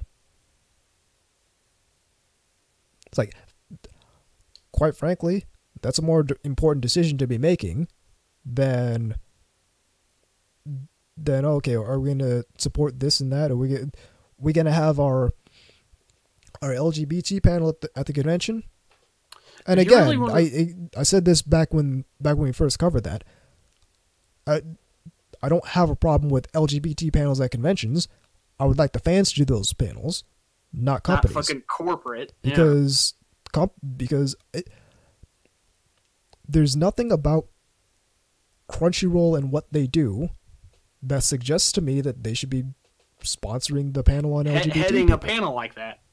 Yeah, I mean, if you want an example of if people want to get together independently, and some of them are from Crunchyroll, and they want to get together and put on an LGBT panel, cool in the gang. But I am made wary. It puts me on alert when the biggest anime streaming company is the people doing the LGBT panel. And also because say a fan did want to put together a panel exactly like that, while I would rather go to that fans panel, they're gonna take the Crunchyroll panel over that because they're Crunchyroll. They probably sponsored the convention it was at. What was that, AX? Yeah, I think it was. But yeah, so I'm pretty sure they sponsor AX. So they're gonna take Crunchyroll's convention, Crunchyroll's panel, and whatever fan had interesting insights on LGBT and anime isn't gonna get to put on their panel at that convention because Crunchyroll had a thing. They want to do the thing. If you want to see an example of basically all that playing out in sort of a non-anime context, but is very similar, just look what happened with Gillette.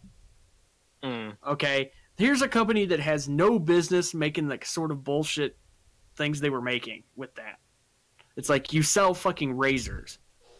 Okay, it's not your responsibility to try to like basically badger male behavior.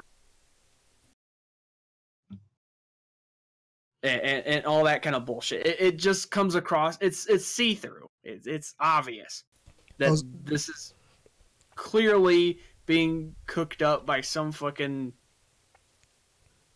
special interest group that really is sort of divorced from what this actually is going for. I was making an observation in another Discord in the wake of that whole Gillette thing.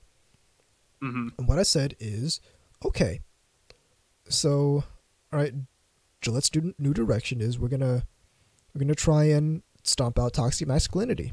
Okay, noble cause, on board. Gillette, you need to now relinquish your naming rights to Gillette Stadium in Foxborough, Massachusetts, because that's where they play football, and all the kinds of very, very, like, that macho kind of culture that football has. So they need to do that. They have I believe they have a bunch of hockey sponsorships and whatnot. They need to get rid of all those because hockey is a very brutal sport. Mm-hmm. I think they're involved a lot with baseball and all that. So get rid of all that. But they're not going to do all that because that's not their business. Their business isn't. It's a marketing tactic. The business isn't we're going to change. Expedient. The business isn't we're going to change men. Their business is we're trying to sell some razors, and they think that getting on board with a political cause is going to sell them some razors. And maybe it did, maybe it's not. I don't think it is, but if you're gonna pretend that this isn't just a marketing tactic, then what you need then follow through. Crunchyroll, if you're gonna pretend that caring about the community and being all this Care Bear stuff is anything more than a marketing tactic, why are you on the production committee for Shield Hero? If you're gonna pretend that that's anything more than a marketing, if you're gonna pretend that being sympathetic with all these causes, being sympathetic with anti-fem and whatnot, if you could pretend that's anything more than a marketing tactic, why are you sitting on these production committees? Why do you even have this anime on your platform? And the reason that all that's happening is because it's nothing more than a marketing tactic. It's nothing more than, oh, we see this is big with people we want to endear our brand to. So we're gonna do, instead of appealing to people who are already predisposed to being endeared to your brand, like people like us who just want a platform that's, hey, people like me who want a platform that works. That's number one. They just can't resist the urge to go after that mythological untapped market. Bingo.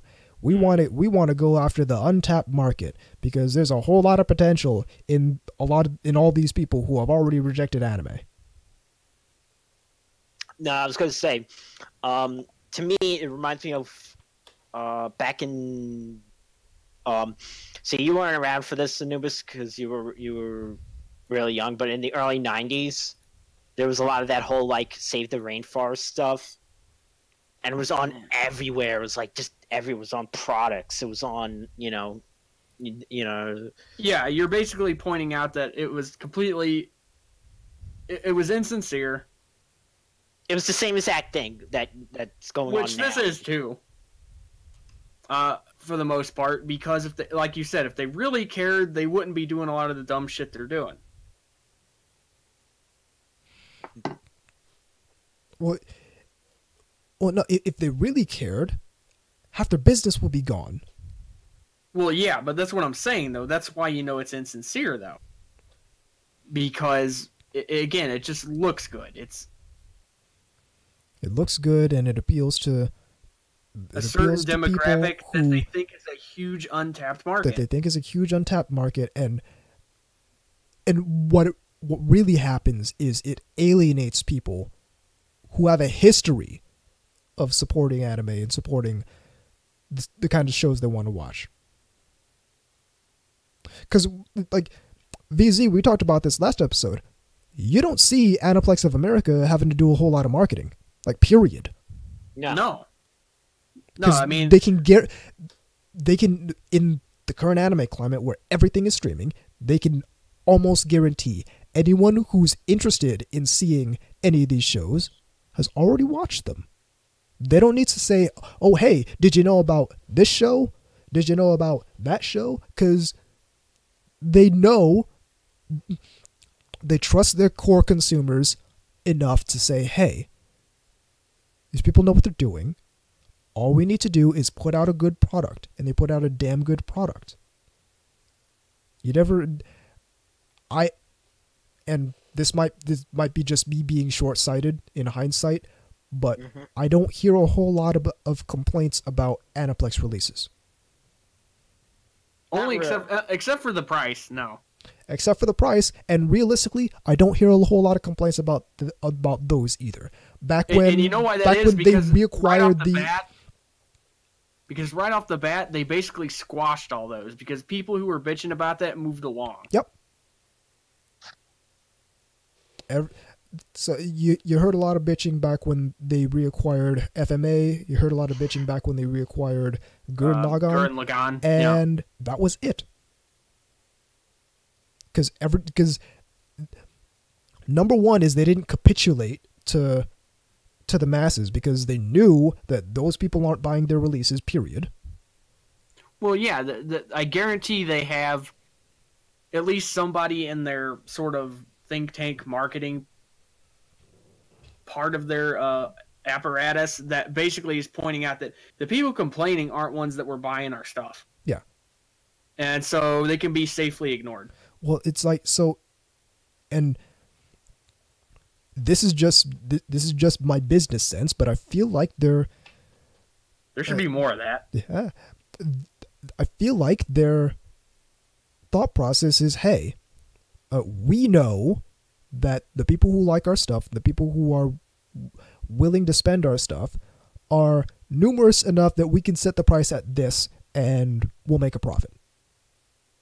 And everyone else can complain all they want. We're not going to change that because we know that we can make a profit off of this, setting the price at this. Mm-hmm. Because that's how the high price of anime discs in Japan got set. So, these people are, we're not going to sell a whole lot of these, so we're basically just going to produce the ones for the rental stores, and we'll sell those at $300 a piece. Oh, what's that, Tanaka? The otaku who are buying them even though they're $300? Oh, okay. So now we can just produce a lot of them, and people will buy them at $300 because they want it that badly. And yeah, so that worked for 2-3 decades. And as I've pointed out to you, they have actually been changing the price release of, not so much the price release, but like the way the shows are being released. Yeah, they're just that really proves my point. Actually, they're just now switching around that business model. Well, not even switching around. They're just now making a slow shift on that business model. Yeah, it's basically what I'm talking about. Is basically more episodes, less volumes. Yeah. So instead of like 6 volumes, 2 episodes each, it's now like 4 volumes with 3 episodes each. Yeah, or 3 or 3 volumes with 4 episodes each. I've seen a few that have like 2 volumes with 6 episodes each. Right. But the thing is, the price on each of those goes up depending on. Right.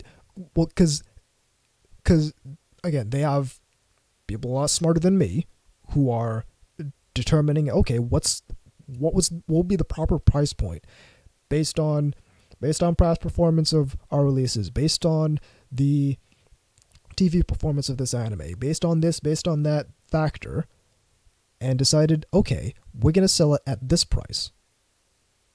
And Aniplex is probably doing something similar. And the reason that Aniplex releases are so much more expensive than something like Funimation or Sentai Filmworks is that Aniplex can guarantee that there's a relative minority of their people, relative minority of anime fans who want the stuff badly enough because they're collectors, and they're going to buy it regardless. But it's funny how you get the opinion leaders saying that no, we know better. You should be doing this, Japan. Like, it's funny how that works. And so you got Aniplex doing that. Then you have Funimation. Funimation's thing is, we're trying to expand our market, which is why you see them do a lot of marketing, which is why you see them doing releases at a lot cheaper than Aniplex releases, and a lot more bare bones than Aniplex releases, because they're partially still in the paradigm, that year 2000 paradigm, where buying home media was still the primary way of watching anime. Also, they're very much like, again, in the last show I was pointing out how they're re-releasing shows at a half price, like a year after its original release, and it's like, wow, and as I pointed out, you're basically doing what really, really, really hurt ADV, because that's what ADV did during, like, right before they fell. And I'm telling you right now that there's something going on behind the scenes that's kind of like, something's gonna, it won't be at the level of like at like 2009, 2010, when the industry kind of like had a sort of a recalibration. But there is going to have to be another recalibration of the industry. That's a very good word for it, a recalibration. Yeah. Well, sure, because one of the big fuck-ups ADV had was they just tried to buy any and all things anime. It basically tried to release tons of it in a short amount of time.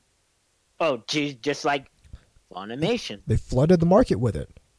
And to be fair, Funimation is being a little bit smarter with that. And there's more quite frankly, there's more competition.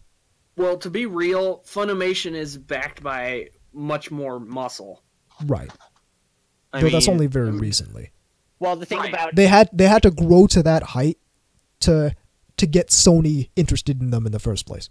well, ADVs, the ADVs, one of the ADVs issue was just, well, the issue of the industry at the time was trying to expect people to blind buy shows 4 episodes at a time, and it would be like, some of these shows were like just really, you couldn't do it.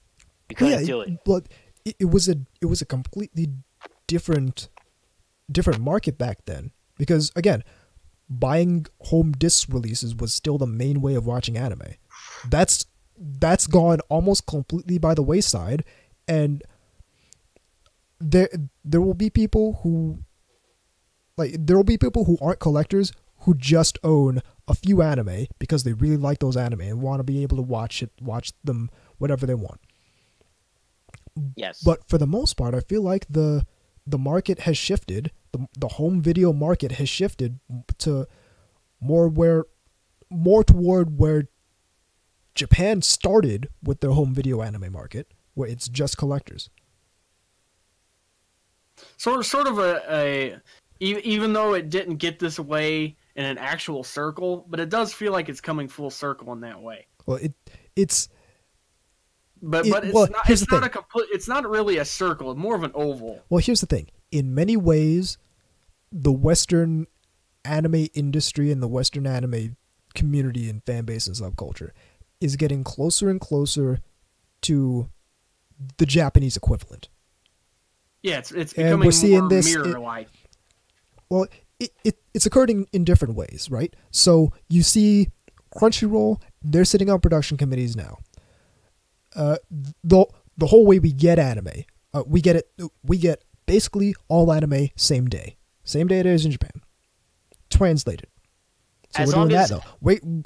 Somehow we're getting simulcast dubs. They figured out that magic. And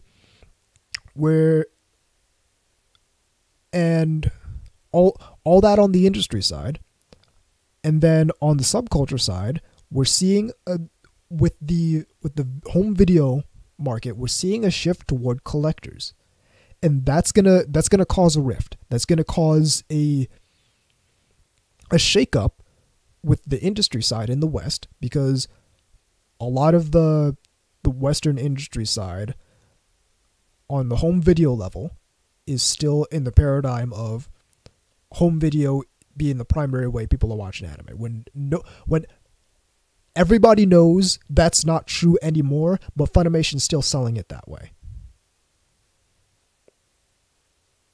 And I don't know about you guys, but I've seen a shift as far as Sentai goes toward more advertisement of their collector's editions. Mm-hmm. And like you got, this is a perfect example actually. You got that $800 Legend of Galactic Heroes release. You can guarantee anyone buying that release has already watched the show.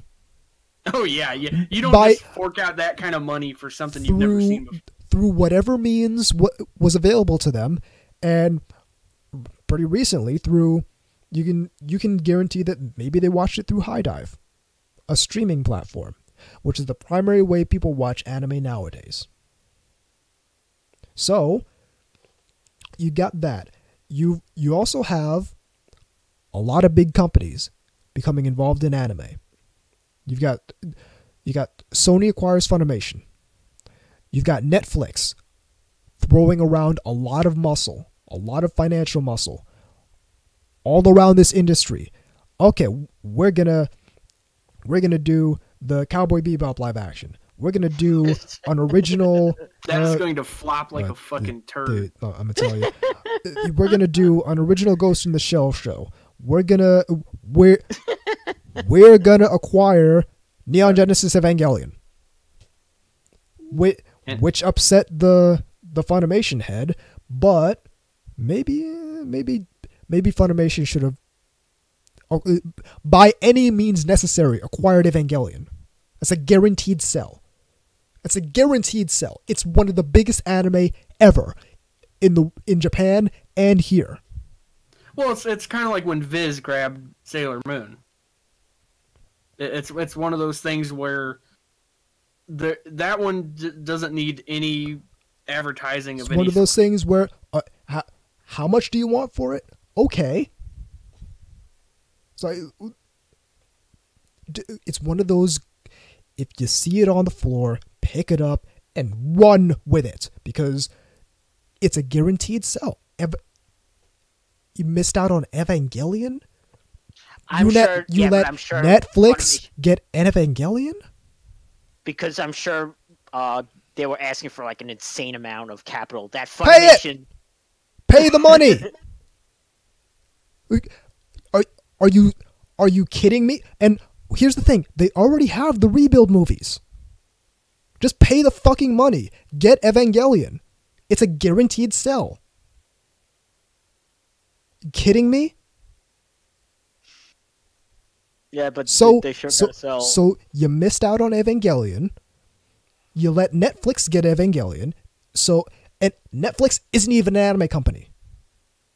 There's a generalized media company, but now they have one of the biggest anime ever. Yeah. Ever. What? So, you got that. Amazon tried to do the anime thing. It didn't go well for them, but they still have a whole lot of anime on just regular ass Amazon Prime. So if I wanted, I could just go watch Macross on Amazon Prime if I wanted to. I actually think it's in my queue. They have a ton of anime. They got No Game No Life. They got all kinds of different anime up on there, and so we're in the big leagues now. Really big companies with a lot of muscle are starting to notice anime, and that's going to change the game. It already has changed the game, but some of these companies who have been in the anime industry for a while are slow on the uptake. Gray Forestry in the IRC. Funny hesitated, their loss. Yeah, I don't care how much money you would have needed to spend. Get Evangelion. I mean, that would be like if Dragon Ball Z was up for grabs. Yeah, I mean, you're gonna get a return on that. Come on. It's a good investment regardless. Well, considering the way they've been with how releases of DBZ have been, maybe someone else needs to. What? Well, here, and this furthers my point that new collector's Dragon Ball Z thing they're doing that a lot of people are mad about. Yeah. So, Funimation is still stuck in the home video as the primary way of watching anime paradigm, even though, judging by their other business practices, they know that isn't true anymore. But they're still stuck in that paradigm for their home video releases, which is why they're dropping the ball all the time on their collector's releases. What was the last Funimation collector's release you've seen that like looked really enticing? Maybe Outlaw Star? I have no idea. Something that's way the fuck old. It's exactly what I'm talking about. Like the only one I can think of is Outlaw Star right now. And granted, it's a good release. It looks really nice. It's got nice stuff in it. But at the same time, they're not at the level of they're not at the same level of, say, a Sentai Filmworks, which is putting out the $800 Legend of Galactic Heroes release after negotiating the rights holders down on that price, by the way. They're not at the level of Aniplex, where they just don't need to advertise stuff because they're not going for this mythical untapped market. They're just trying to cater to the hardcore fans who will buy the stuff because they want to own the stuff, not because they want to watch the stuff. And then you've got your Crunchyrolls of the world, your Netflixes of the world, who are just doing streaming and are killing it because that's all they do and that's their focus. They know how to do that. well, Crunchyroll, it's questionable how much they know how to do that, but they know what and like that's kind of a joke. Like, outside of their web player, which is questionable why they took so long to upgrade to HTML5, they're doing a decent job as far as streaming goes. They just don't like a lot of their business practices, and I don't like the fact that they lie to people with regard to stuff like the Danmachi game that they censored. But it's like they understand that streaming is the primary method of watching anime now. And VZ is talking about a recalibration. Where I think this recalibration is going is I don't necessarily think we're going to see the kind of bloodbath we saw back at the end of the early 2000s, where like companies like ADV and Central Park Media just went under. I mean, they just outright dissolved. Yeah, I don't think we're going to see that kind of thing. I don't think we're really going to see companies go under like that, but I think we're going to see some pretty radical shifts in especially the way home video is handled by a lot of these companies.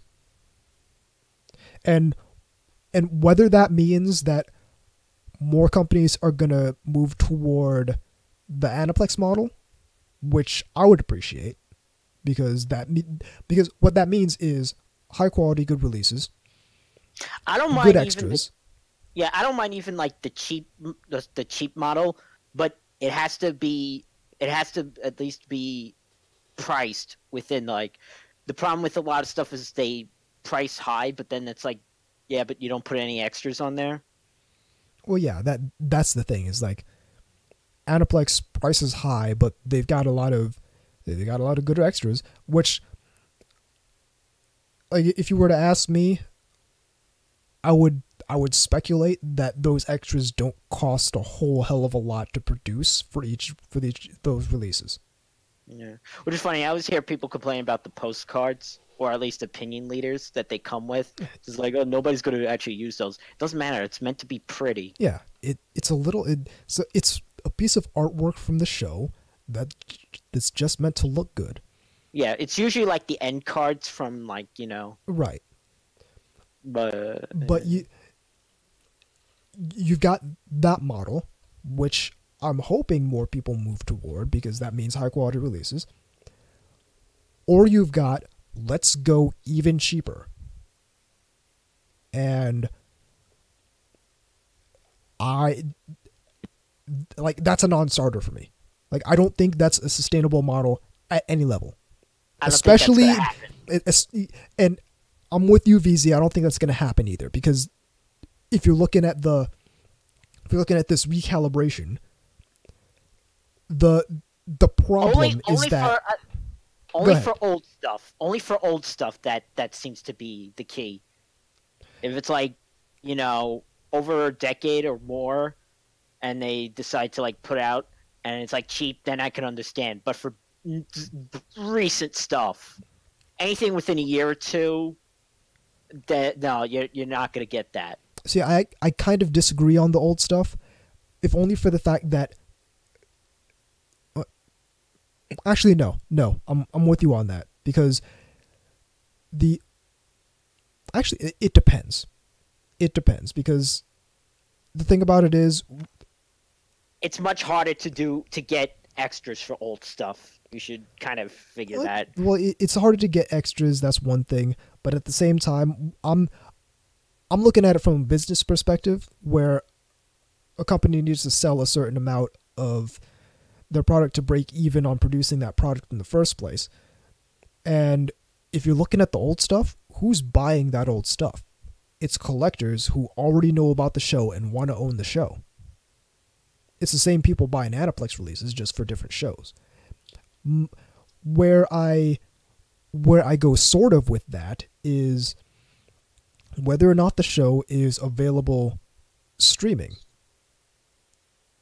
And that's becoming less and less of a concern, because you've got all sorts of streaming platforms, or some of these companies just putting their stuff up on YouTube, like Nozomi does all the time. Mm-hmm. So you can just go up, step up, and watch Dirty Pair Project Eden. Or a lot of the Gundam stuff is on there too. A lot of the Gundam stuff ends up on YouTube as well. So it depends on whether it's available or not. So like, I think Giant Gorg is on High Dive. So that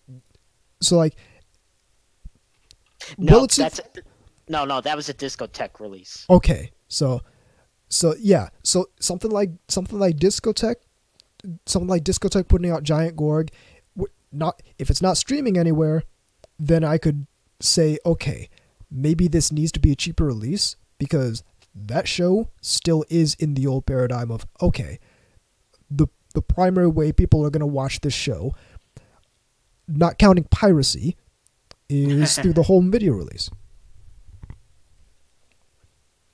But for something like Or Battle or Dunbine, mm-hmm. we've got that on High Dive. So we don't necessarily need to do the cheaper release of Dunbine, because you can guarantee anyone interested in owning Dunbine, not watching Dunbine, but owning Dunbine, has already seen it on High Dive. Because you can just go and watch it whenever you want. So, hey, they even got free episodes, so you don't even need to be subscribed to High Dive. You can watch some more about their Dunbine. So I'm in agreement with UVZ that if we're going to see this recalibration, is going to recalibrate toward the Aniplex of America model, where we're going to see expensive releases for collectors, because that's just how home video has shifted. Everything's streaming now. You don't even have to own a Blu-ray player anymore. Everything's streaming. There's a trillion platforms everything's streaming on. And as long as you're subscribed to the right stuff, you can go ahead and watch Amagami SS whenever you want. You don't have to own the whole set on Blu-ray like I do. But the reason I own it is because I want to own it. Because I want to be able to... And there's specialty cases where like people like us who take screenshots and stuff. So there's stuff like that, and they're going to want to own the stuff too. But someone who just watches Amagami SS, they don't need to own it. I own it because I like it that much. All three of us should buy Kanamemo on Blu-ray when it comes out, just to say, hey, we want more like this. Well, I'm down on that because I like the show. I'm not trying to send any message other than... it's a really good show. other than, thank you for putting out a product I want to buy. Here's some money. Give me the product, please. It's a really good show. So you make it sound like it's fucking ice cream or something. In any case, I mean, the shift is very obvious, like you said. It's there are some people that, I mean, sometimes you have to wonder not how many, but certain people don't seem to, that are in positions in positions to make a lot of these. Okay, let me rephrase this. Like, take this latest Dragon Ball Z thing. Yeah. To me, that whoever did that, whoever basically greenlit that decision, to me seems like they're sort of out of touch with what's actually going on. Because if somebody wants to buy Dragon Ball Z, which, there's plenty, but if somebody wants to buy something like DBZ, they don't want to jump through all these fucking hoops. Like, okay, this isn't what you asked for, but, I know what you're saying. Well, here's to illustrate your point. Here's the business model for the Dragon Ball Z 30th Anniversary Collector's Edition. From Funimation's website, and in fact, I'll put the link in the IRC. Reservation period, and this is the how it works link. Reservation period. When you make a reservation, you won't be charged, but a credit card is required for pre-authorization. To thank everyone for their support, those who reserve a set during the reservation period through Funimation will receive a special certificate of authenticity that is individually stamped and numbered. What if there aren't 3,000 reservations? The set will not be made, and your pre-authorization will expire. We understand that many fans are perfectly happy with their home video releases of Dragon Ball Z that were previously created, and that's cool with us. But if we can't hit 3,000 reservations, we won't be able to create this collector's edition. After the reservation period. What happens after the reservation period? Following our reservation period, if we meet 3,000 reservations, all fans who reserved a set will be charged the full price of the order. Then the sets will be created. You can expect your order to ship for the holidays. Is there a maximum number of units that can be fulfilled? Yes. Due to manufacturing limits, we are only able to create a total of 6,000 sets. So what they're saying is, we're going to put out a product you don't want. As a Dragon Ball Z fan, we're going to put out a product that's unsatisfactory to you. Not only that, we're going to hold your pre-order hostage until we get 3,000. Well, what's the video? Is there an issue with the video? What they did was they basically took the exact same modern version and just shrunk it down to 4:3. Yep. So basically cut the sides off. Again. No. You mean they no, literally... it's the inverse of that. Yeah, they put the top and bottom back on. Oh, all right. But it still looks like shit, and it still is smeared and everything else. Yeah, it's over processed. It's not very. It's over filtered. It's not from the actual. It's probably not from the actual film. I get what you're saying. And yeah, so like, this thing is 300. It's real simple. What people wanted was the Dragon Box. Yeah. Stop putzing around and either deliver or shut the fuck up. Yeah, the Dragon Box just in Blu-ray. That's probably what you mean. Yeah, it's exactly. Yeah, exactly. The fact that they're just playing games with it. Oh no, so 3,000 people need to commit $350 to this thing, or to this thing that many of them fundamentally don't want because it's not the product they asked for. It's not the product they were looking forward to. It's not the product they wanted. And if 3,000 people don't commit $350, they're just gonna not do it. It's just gonna fizzle out like a fart in the wind. Or contrast with the aforementioned Legend of the Galactic Heroes release, which they just released. They just put it out. Hey, here's a big thing. It's got all of the episodes of Legend of the Galactic Heroes on it. It costs $800 if you want it, buy it. They didn't say, oh well, we want us in order to. You know for why? Manufacturing requirements, we need to get 3,000 pre-orders on this thing that costs $800. No, they just said, hey, $800 if you want all of Legend of Galactic Heroes on Blu-ray. Here it is, and people bought it. Well, yeah, what I was going to say there is they're operating sort of, at least from what I can tell with that, they're operating sort of like the Photoshop idea, in the sense that it's expensive, but they assume people have already played with it. Exactly. And in fact, they can guarantee that people have already watched it because Sentai Filmworks is in league with High Dive, and High Dive has Legend of the Galactic Heroes. So if anyone wants to watch Legend of Galactic Heroes, they can watch it there. If anyone wants to own Legend of Galactic Heroes, they can buy it from Sentai Filmworks, and they know what they're getting into. Because they at that point they know a thing or two about Legend of Galactic Heroes. They know a thing or two about why that anime is particularly special to people. And if they're at a point where they want to own it, it's like, okay, $800, and you get the whole thing. You get a bunch of bonuses too. I think we'll cut it off here. Yes, indeed. We were gonna make this into microtopics, but it obviously didn't play out. Well, no, just to a certain extent, we did microtopics. It was just meandering. You can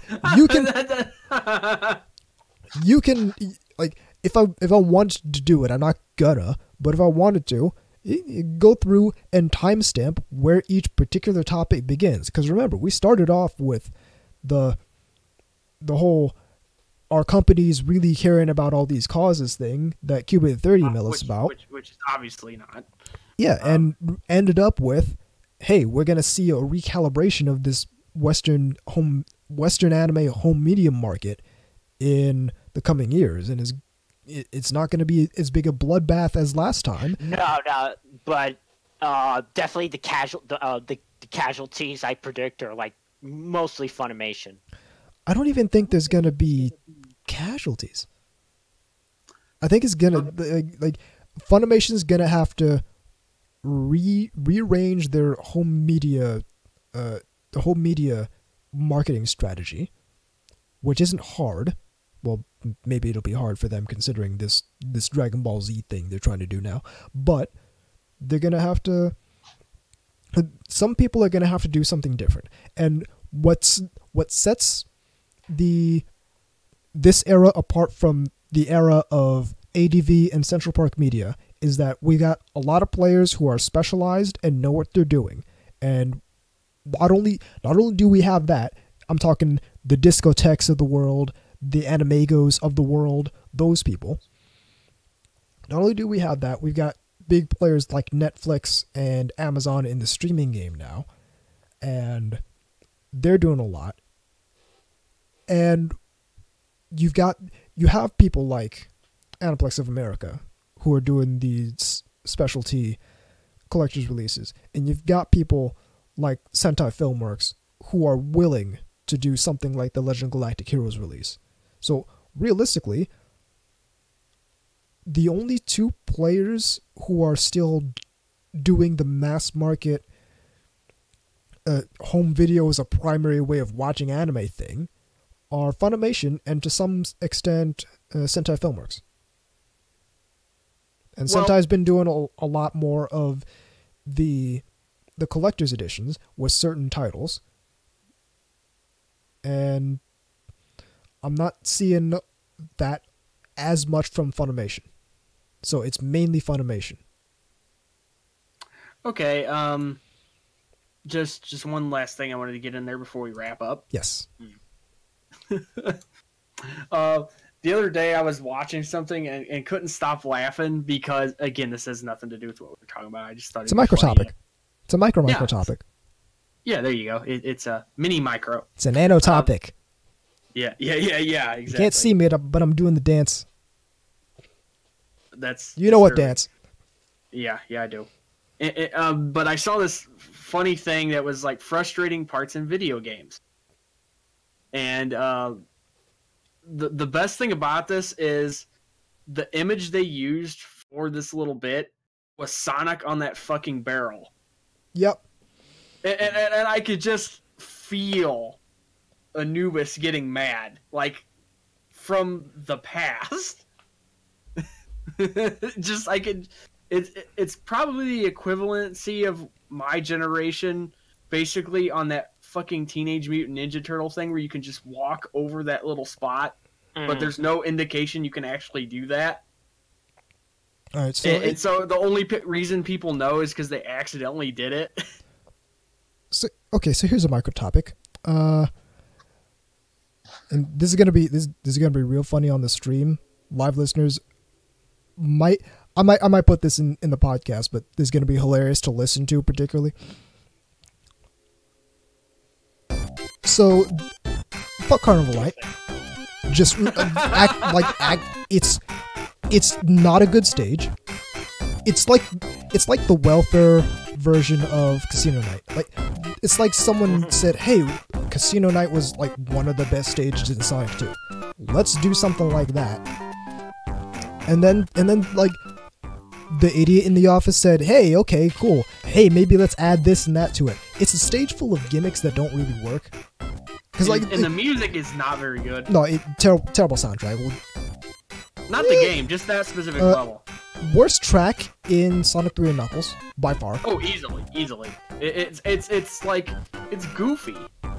It's like this really bad fucking Clown World shit. Yeah. but it's like so. Casino Night is a stage full of gimmicks. But it's fun. But like the gimmicks, number one, they work, and number they're integrated two, into the stage better. Exactly, they're integrated with the flow of the stage. Like, put it this way: if you're doing a speed run, you're gonna fucking hate Carnival Night. Oh yeah, but the thing about it is, there's a way to. So Carnival Night, it throws gimmicks at you, but the worst of it, and this is for people who don't know, who haven't suffered through the hell of Carnival Night. The worst of it is, was it Act 2? Where you fucking go through. And so, here's one thing Carnival Night does that annoys me to no end. They got these tubes. And the ding ding ding ding ding. Like vacuum tubes? It's the vacuum tube, yes. So, as soon as one pixel of Sonic the Hedgehog touches the vacuum tube, you are propelled through the vacuum tube, and there's no way to go back. No. It completely cuts you off after that. Yep. And if you try, it's just like a barrier. Yep. So you go through this... and that's not really common for Sonic levels. No. I mean, didn't they kind of do that a little bit with Grat Brain or something like that? I think so. But for the most part, that's not really how they operate usually. No.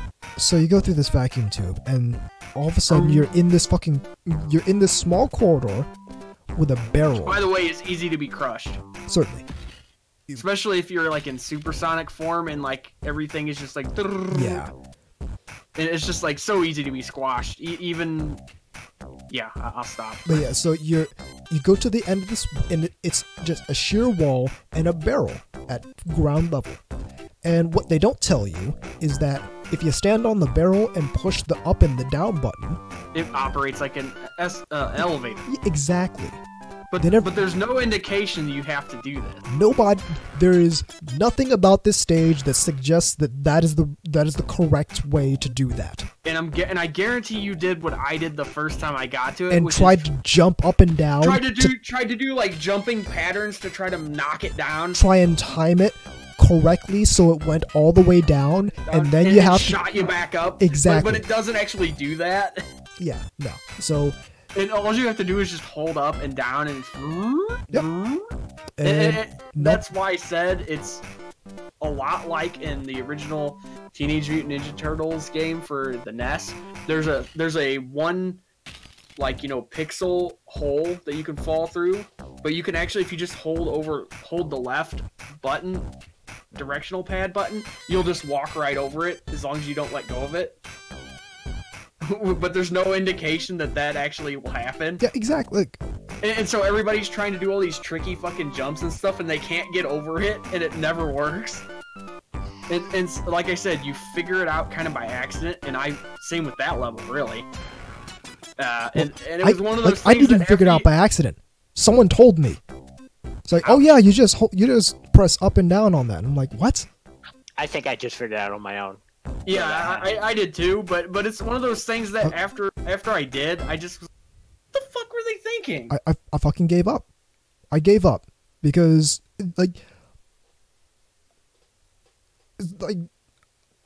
no, I tried. I can't remember how many lives I went through, how many lives I went through from timing out on that one part of Carnival Night. I'm like, how did anyone ever beat this game?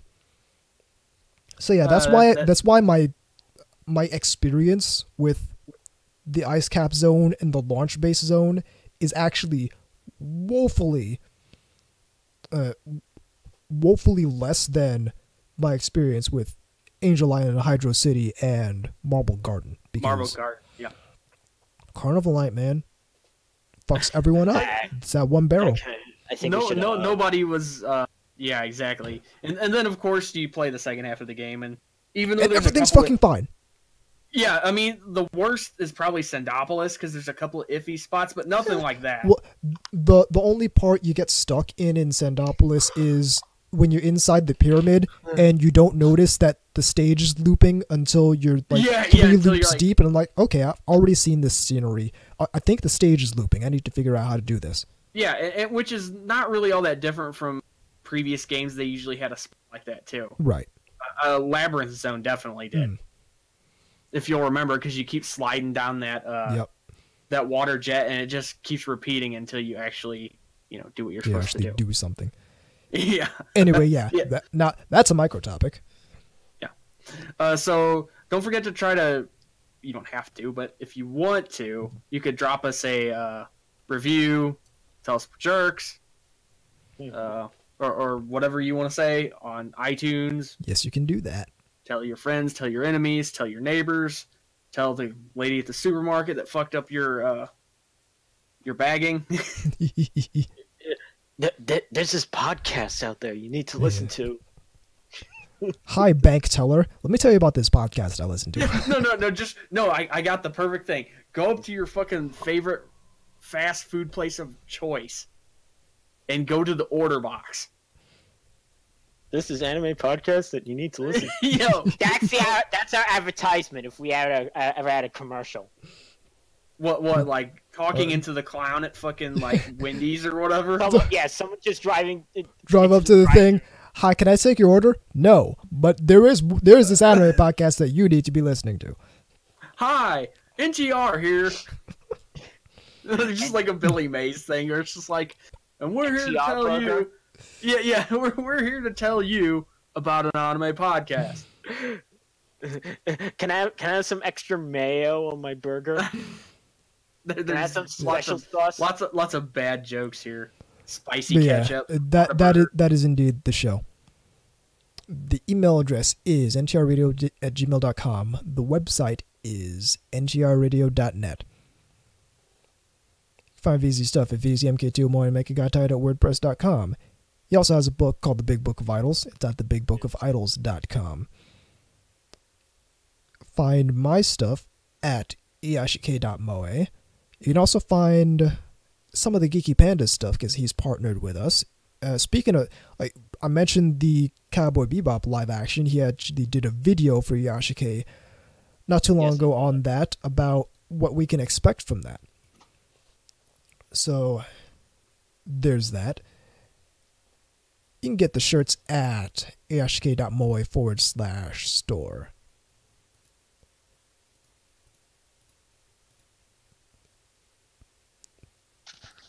You can get at us on Twitter at Cianubis, at VCMK2, at Immortal_KGods, at NTR_Radio.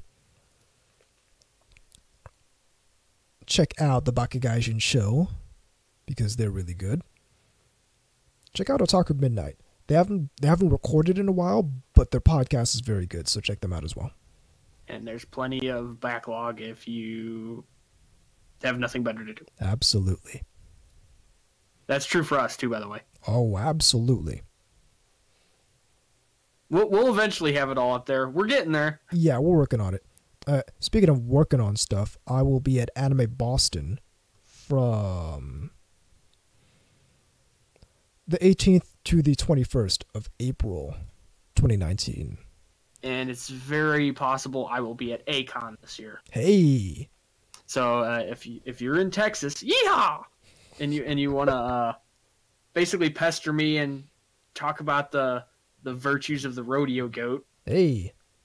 Which hopefully we're not stuck eating at the entire time like last time. Sorry. Anyway, I should be there. I mean, it's certainly looking pretty good.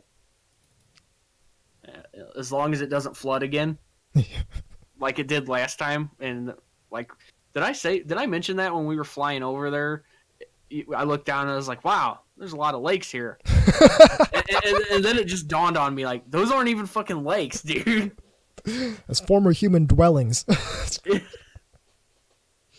Fucking, put it this way, when I was in the rodeo goat, which even saying that out loud makes me feel weird, there was a sign that was outside of the building that was like in a ditch looking deal that said to be on alert for alligators. Oh, hey.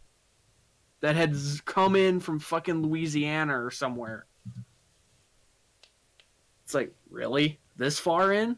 Don't be at places where alligators are also, because alligators just don't give a fuck. And quite frankly, they don't really care if you're in Anyway. So yeah, the beginner's guide to effed up hentai panel will be happening. Woot.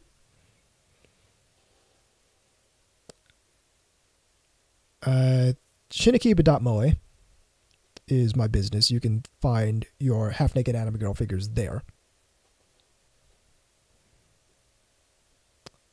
In any case, I'm Top Enforcer Anubis. I'm K-Gods. And I'm VZ Mark II. And even though we negotiate with terrorists every time we say it, this is NTR Radio.